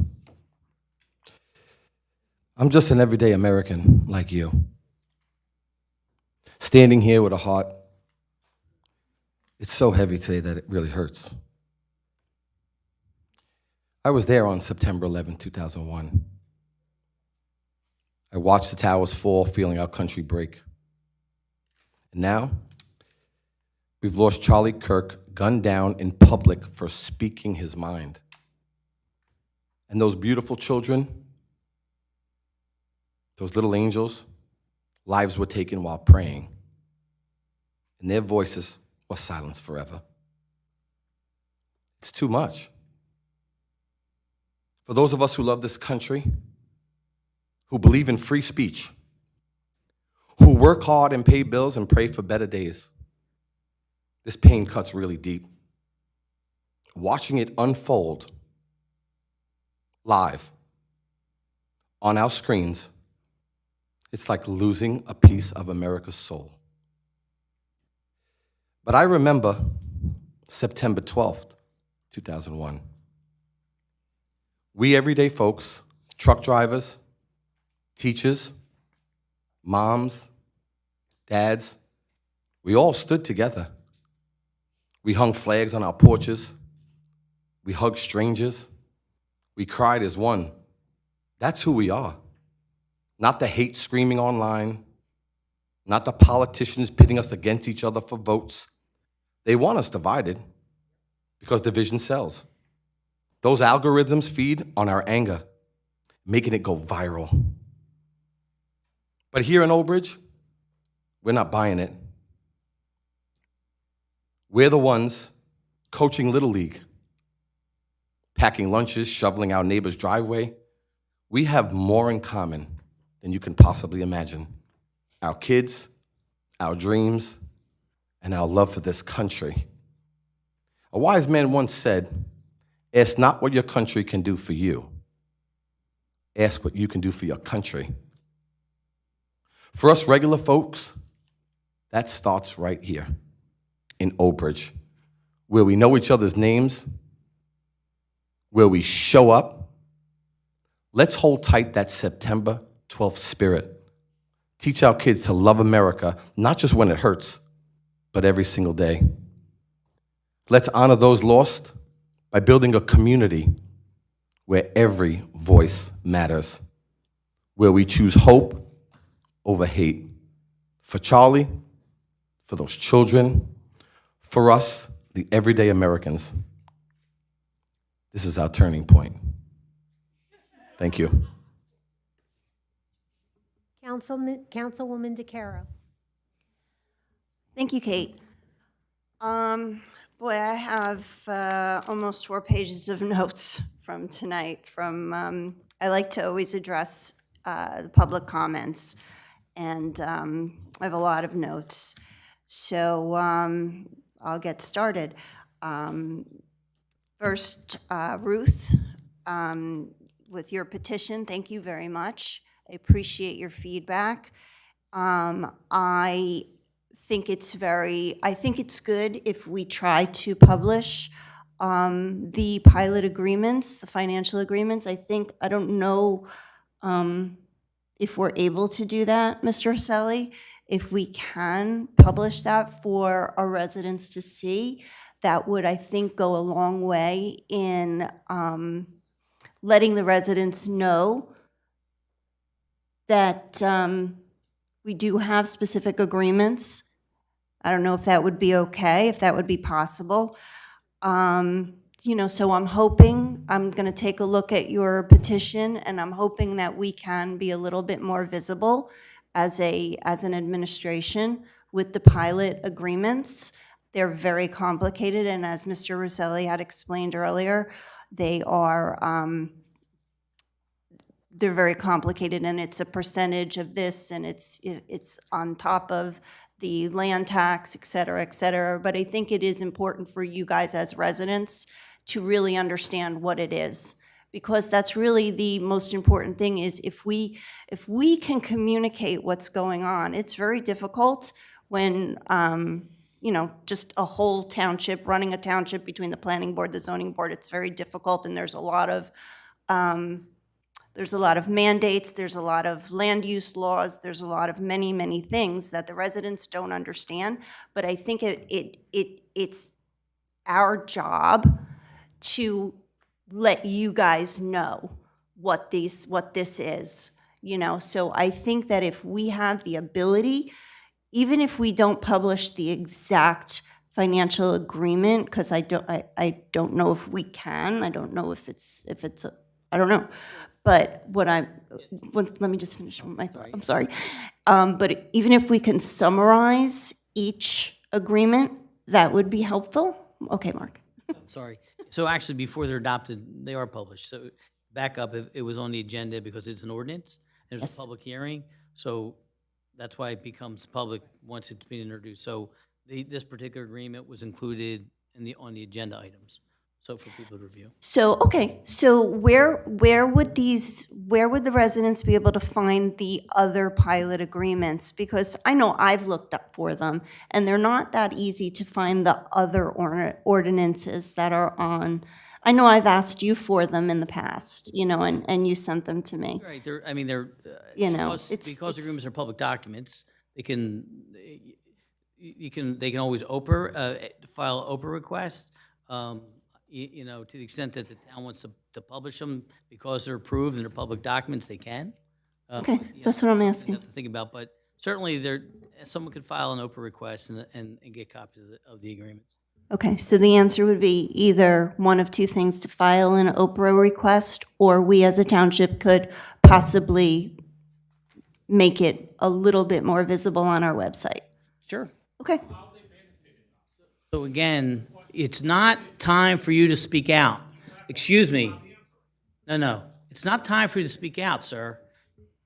So, excuse me, sir. It is not time for you to speak out. Okay. I'm going to get to you. You're in there. But again, thank you, Ruth. I look forward to trying to make our pilot agreements and our, the financial agreements more visible to the public. And one of the other things with the pilot agreement, and I know that this is a very, very unpopular opinion, and everyone that's sitting on my right is their mind's going to be blown when I say it, but I'm going to say it anyway. I think, and I know that it's possible, that in our financial agreements, and that's kind of why I was asking what the money would go for. You know, that's kind of where I was trying to go somewhere with that.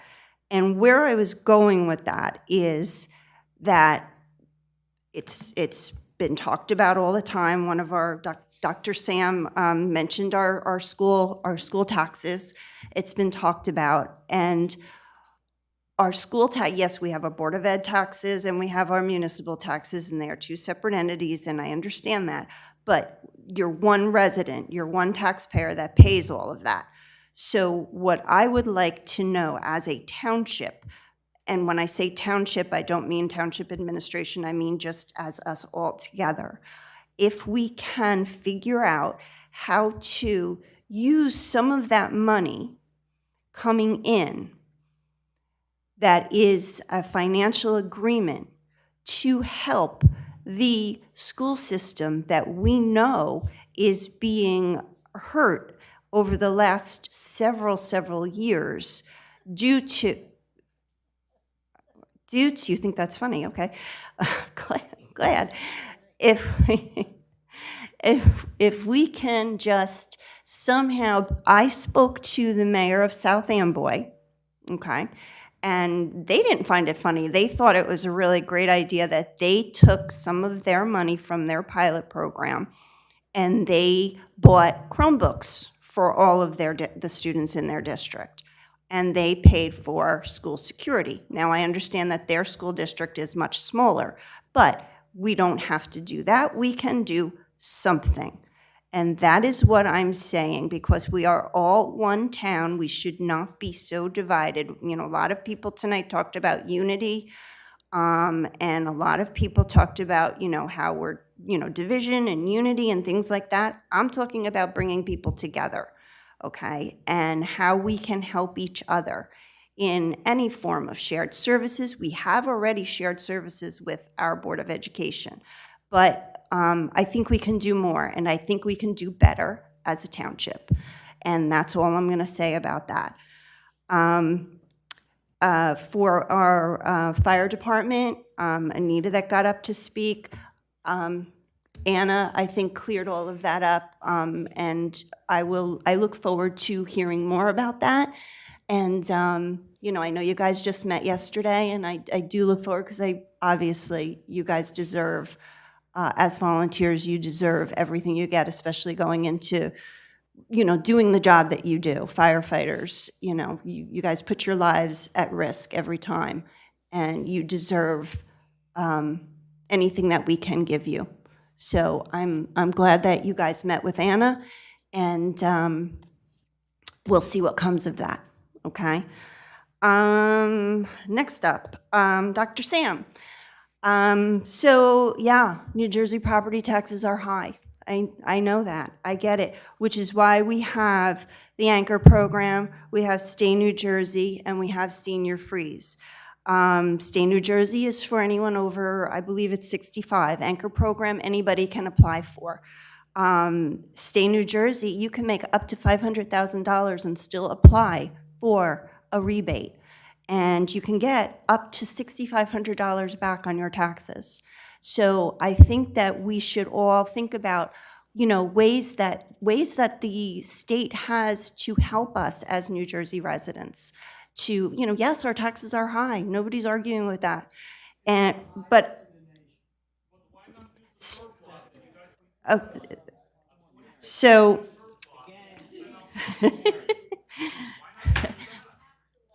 all right, wait. Oh, hold on. I'm getting there. I didn't even get to you yet, Jeff. Hold on a minute. Hold on, I'm getting there. I'm going down my list. So, but I totally understand. We're high. I mean, but we're not. This is what we are. We've always been high, but yes, and yes, we do need police. I'm an advocate for the police. I don't believe that we should cut. Okay, we can have a conversation about this afterwards. Sam, we can have a conversation about this afterwards. I promise you. I'll hang around. But let me just speak, because I want to just make sure. It's really important for me to address what everybody is saying. So I promise I can have a conversation with you after this. But we do need to have police here in this town. I am an advocate for the police department. I am all about hiring more police officers. You know, they work very, very hard, and they put their lives on the line every day. And as far as the school budget goes, you're going to have to go to a school board meeting, and you can actually, if you would like to email the school board business administrator, he can answer all of your questions about the school budget if you have it. This here is not, council they really don't have control over that budget, which is very true. They're probably, you know, I would like to help them, which is what I was saying before, but we don't make that budget. I can explain it to you again afterwards, but it's really best for you, Sam, to call or email the school district business administrator, okay? And I could give you his contact information after that, after the meeting again. Richard, is he still here? I think he might have left. No? Okay. Do we have any answer on why a home was demolished? Do we have any knowledge? There was a home that was demolished. Do we know anything about this? No. Okay. Well, I think we need to look into it. Yeah. Okay. Awesome. So we're going to look into that. And all right, I'm just going down my list. Leanne, I'm sorry that you had to come here today. I'm sorry that that there is some negativity about people that want to exercise the First Amendment right.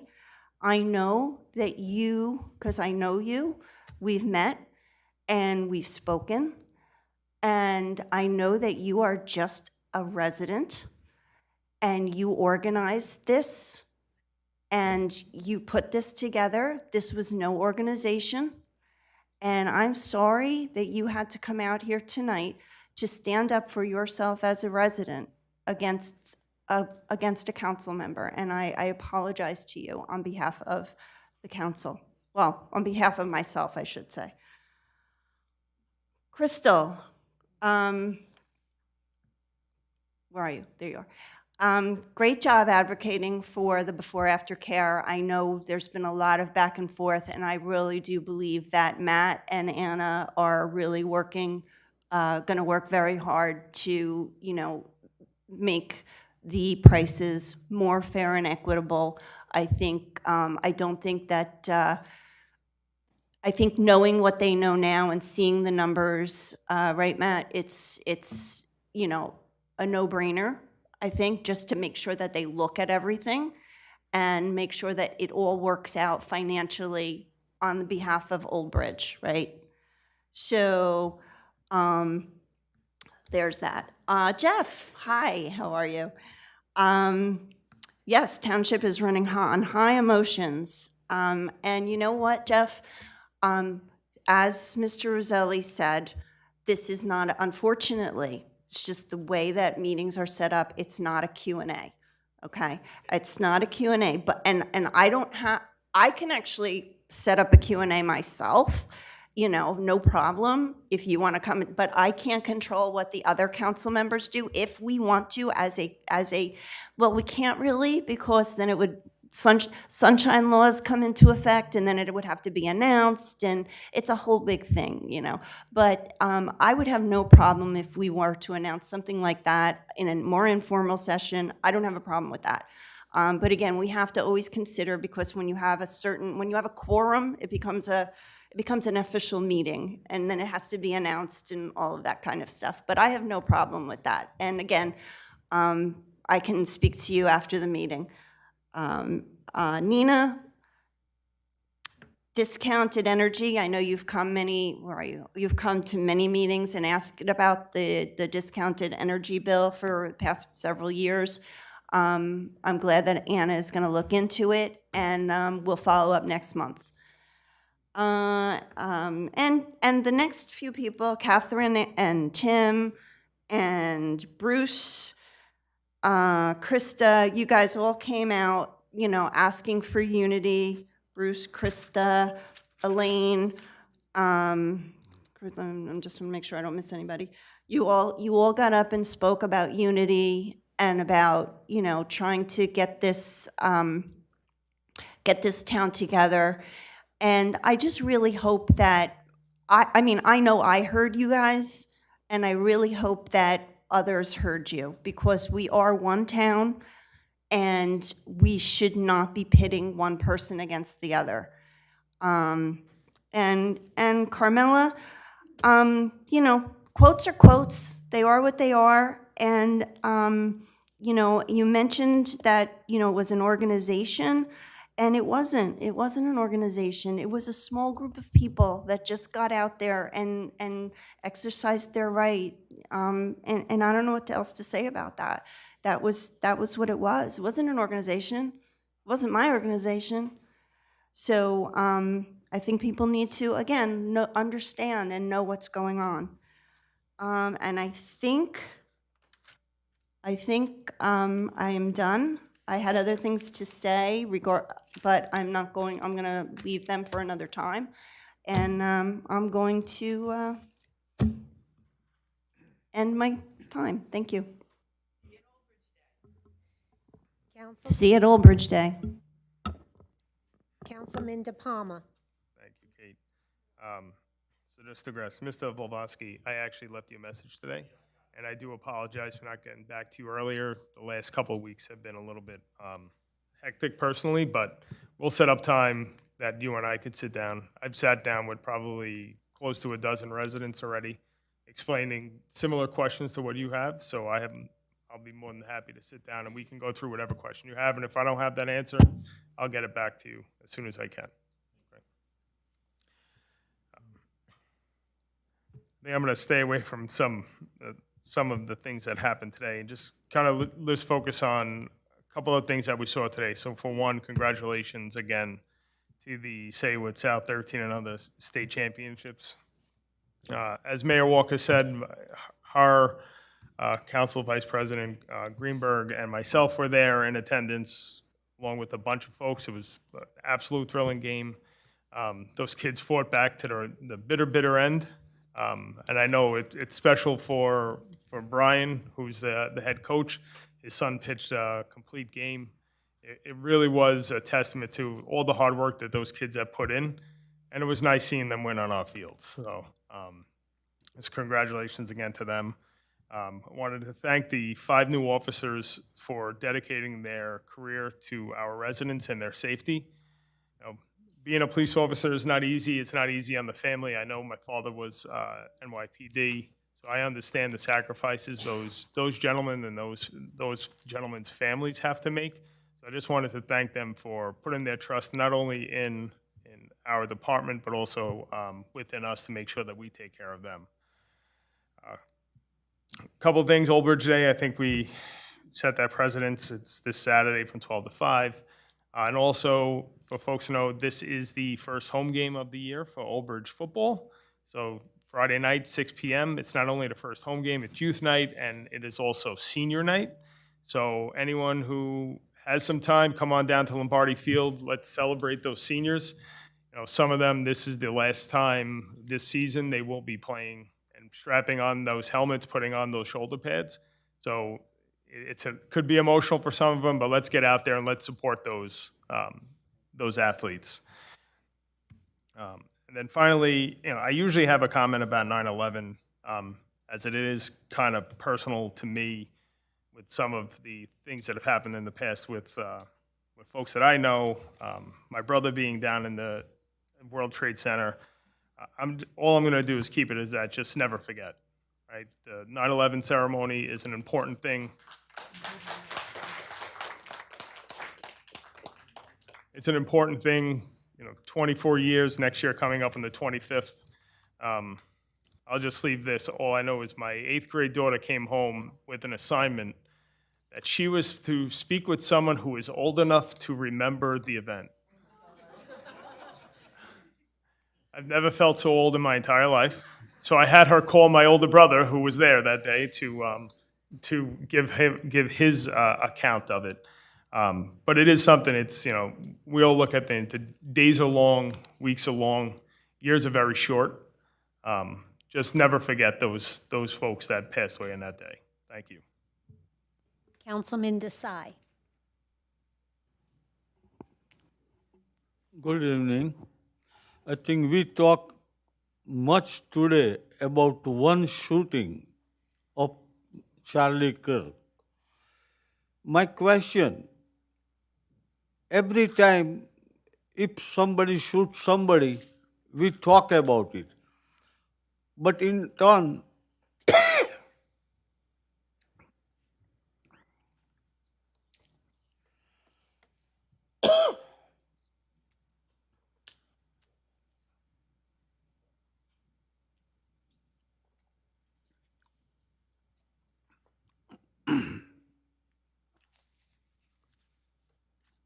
we did not take any action to control the guns because people are not killing. They have intention to kill, but the gun kills. So we have to do something and bring this resolution at the federal level to stop selling gun or at least those automatic rifles. I remember when I came to this country almost 50 years ago, I saw on a coin of USA, E pluribus unum, which is a Latin word, and when you can say in English, out of many, one. So instead of dividing in racial divide, we should all be a one. And that was our forefather 200 plus years ago. Put that particular word, Latin word, E pluribus unum. So with that, I just do not want to go much in that discussion, but I want to welcome those new police officer we had sworn in today. I think this town is growing day by day. When I came here in 81, there was nothing south of Punston Road or even east of Cottrell Road, almost nothing, only few developments there. Now you see all those farm, all those apple orchard is gone. So I think we have to unite and work for the betterment of the township and the people of the township. So police is most important. And it's for many reasons. So I welcome those 5 officers today. Old Bridge Police Department has a very good record. I know all those previous police chiefs from 1980, and I think they have dedicated their life, and all police officers. So I at least congratulate Mayor to hire more police officers. I do not know, do we meet the federal quota per population? That may be another question. But I think we are moving in that direction. If we did not meet the quota, we are moving in that direction. So with that, I thank all of Woodbridge residents, and today was a very live participation.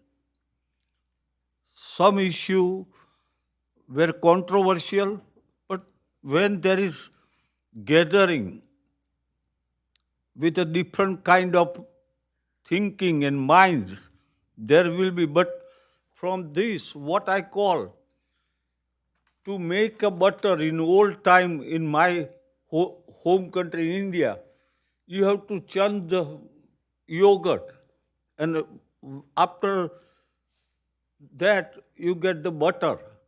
So all ideas, when we put together and think about it, and something will definitely come out of this.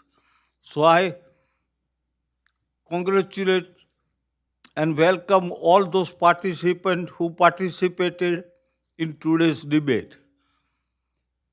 And I request all you, please come, and if we do something wrong, bring it out so we have a chance to change ourselves and bring the right thing for the township. Thank you, everybody. Have a nice night. Enjoy the weekend. Holidays are coming, but the price is still not going down. That's the worst thing. But I think there will be always next day. After dark, you always have a brightness. So we are moving hopefully in the right direction. Right now we are in a bad timing. Thank you. Have a nice day. Nice evening.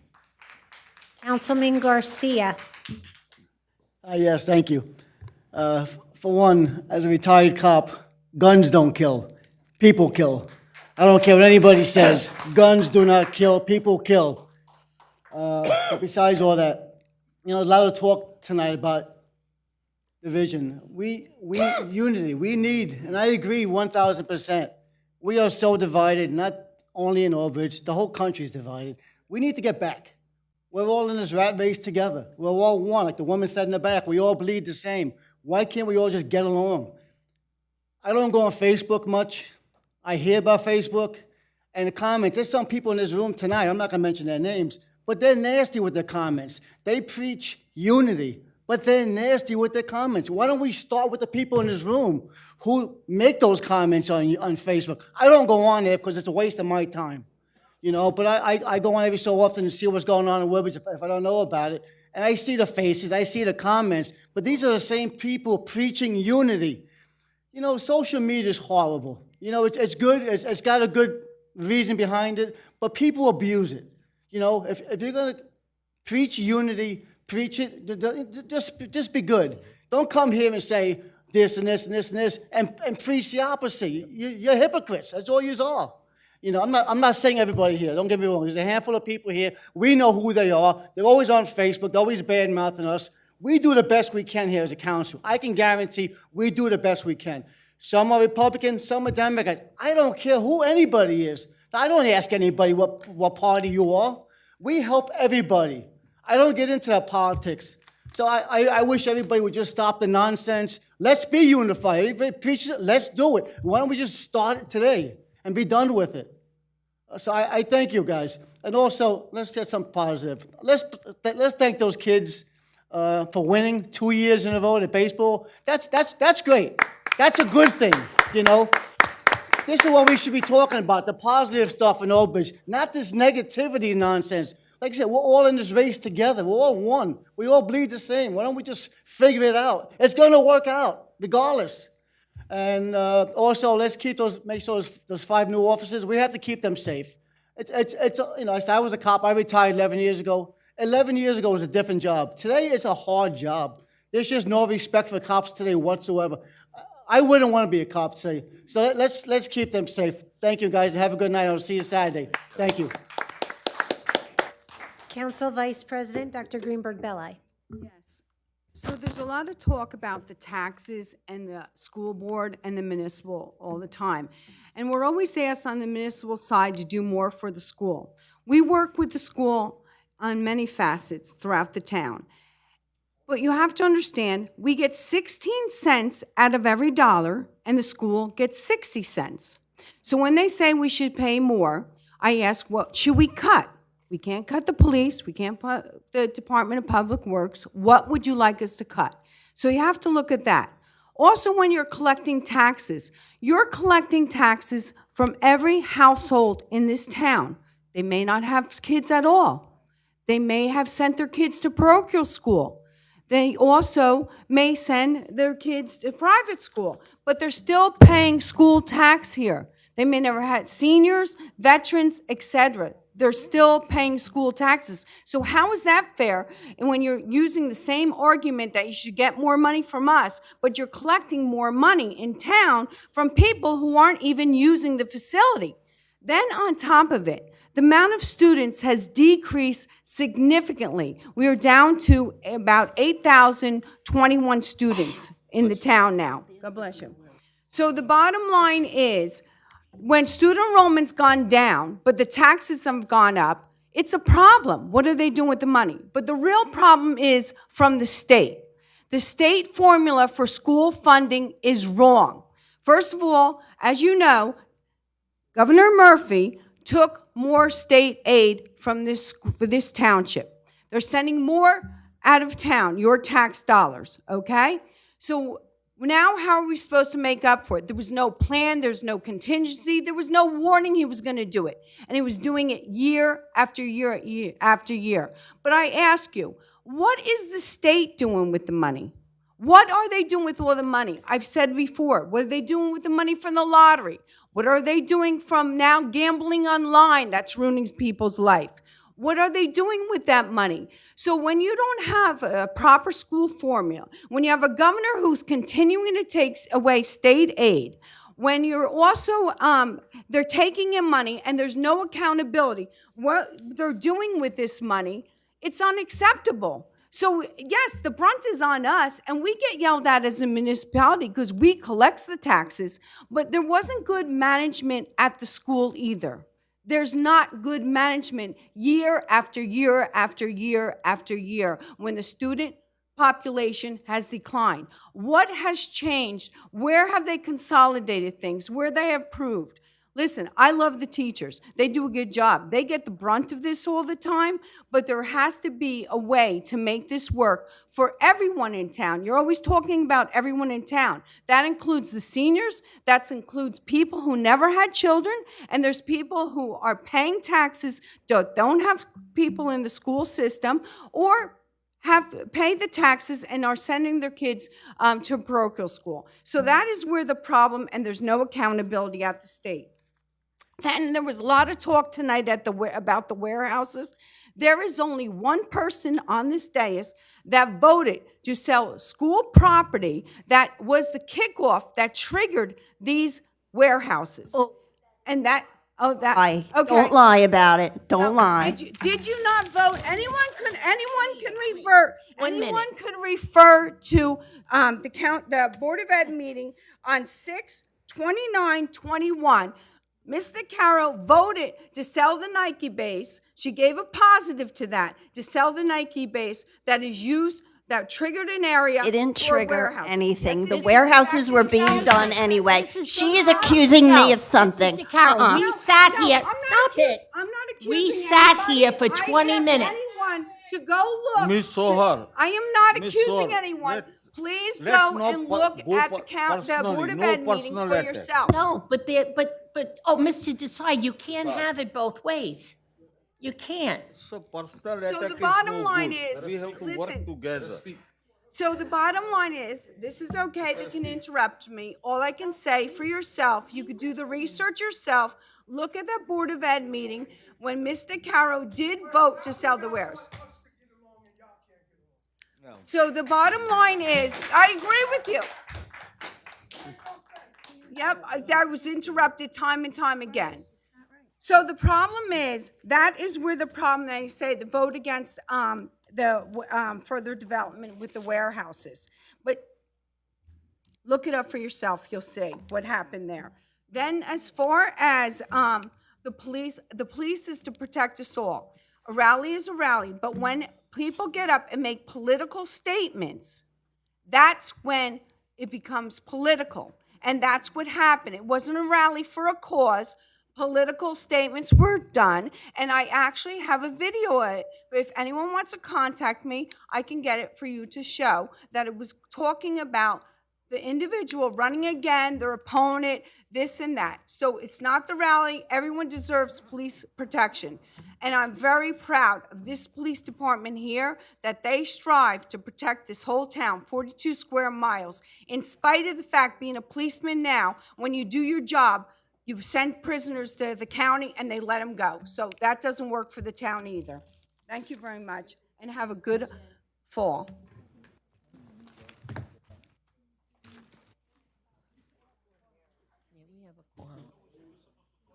So they leave? That's right, we got a quorum. Oh, you finished, Council President? Yes, and I did want to add one more thing, that in case people don't know. Do you know, since the Regency went in, that is where Target is and the ShopRite and the new restaurants over there? Do you know how much the school got through taxation for that? Imagine, in 1 year, $193. So you tell me, what are they doing with the money? So the state needs to be audited, and I think we need an audit for the Board of Ed, what they're doing with the money, instead of coming to the town crying that they want more money from the town when we get 16 cents to do everything that goes on in this town compared to the 60 cents when enrollment's going down.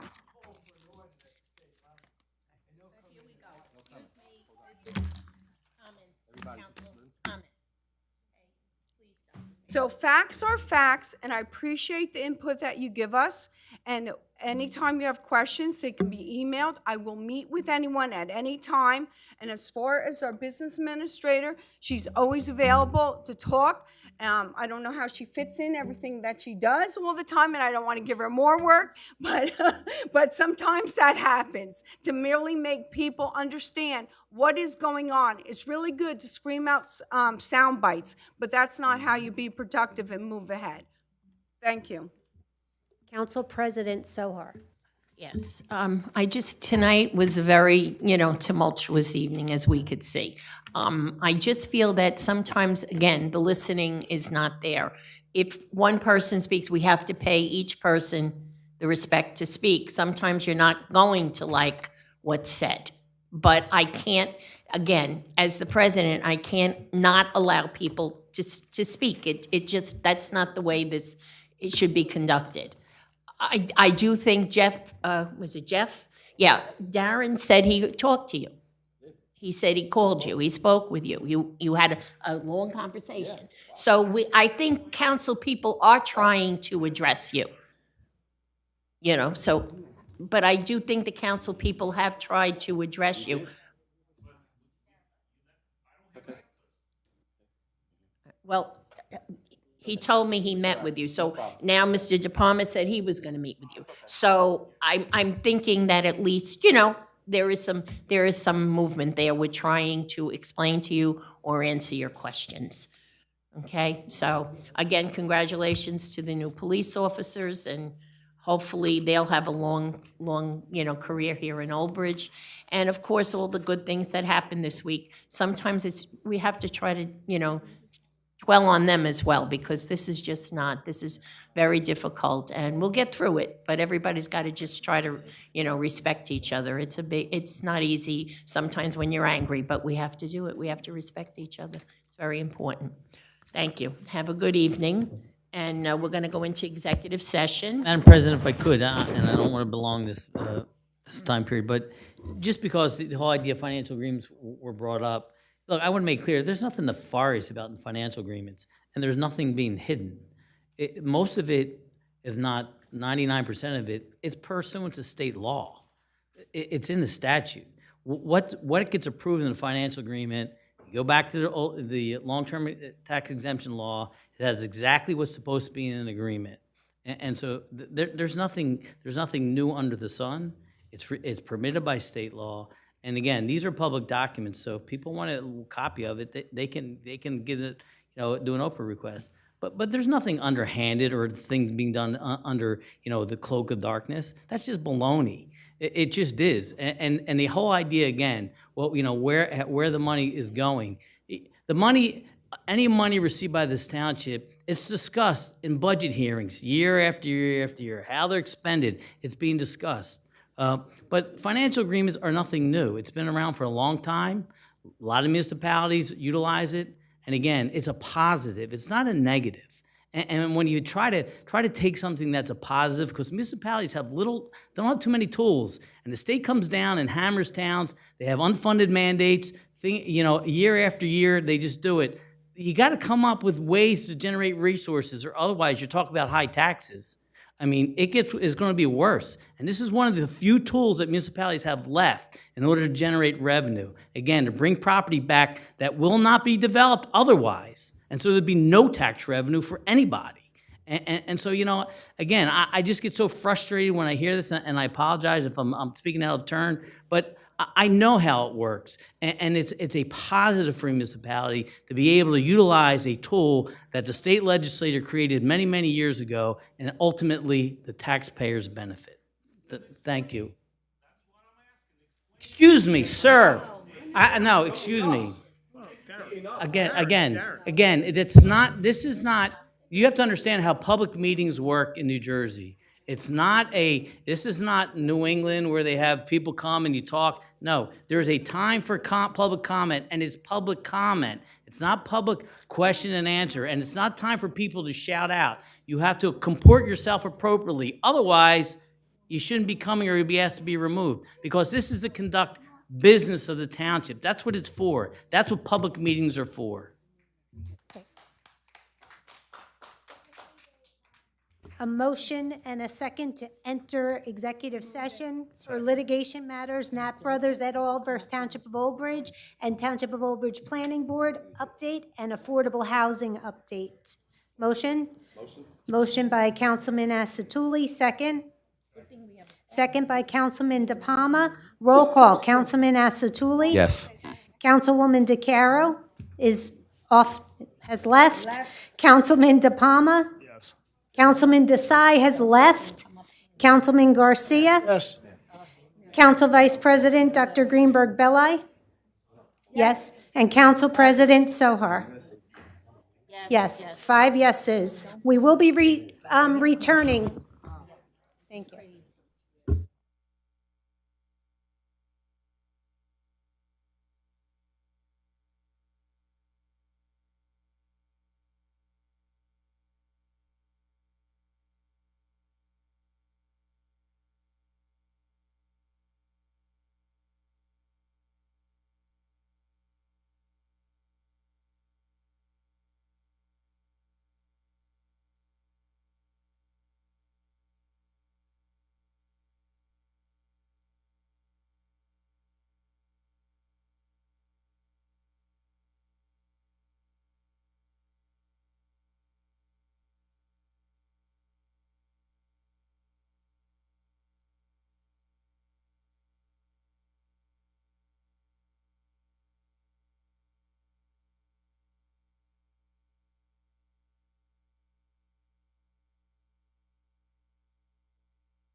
To, yeah, we're good. Yeah, that's fine, you can have it. It's fine. A motion to re-enter open session. Second. Moved by Council Vice President Dr. Greenberg Belli, second by Councilman De Palma. Roll call, Councilman Asatuli? Yes. Councilwoman DeCaro's gone. Councilman De Palma? Yes. Councilman Desai is gone. Councilman Garcia? Yes. Council Vice President Dr. Greenberg Belli? Yes. Council President Sohar? Okay, now we need a motion and a second to approve a resolution approving settlement of litigation by and between Knapp Brothers Properties Van LLC, Knapp Brothers Properties RVN LLC, and Knapp Cousins LLC and the Township of Old Bridge, and approving amended settlement agreement of litigation. Can I have a motion? Motion by Councilman Asatuli, second by Councilman Garcia. Roll call, Councilman Asatuli? Yes. Councilman De Palma? Yes. Councilman Garcia? Yes. Council Vice President Dr. Greenberg Belli? Yes. Council President Sohar? Yes. 5 yeses, motion carries. Now we need a motion to adjourn. Motion to close. Move it. Moved by Councilman De Palma, second by Councilman Asatuli. All in favor? Any opposed? We're adjourned. Okay.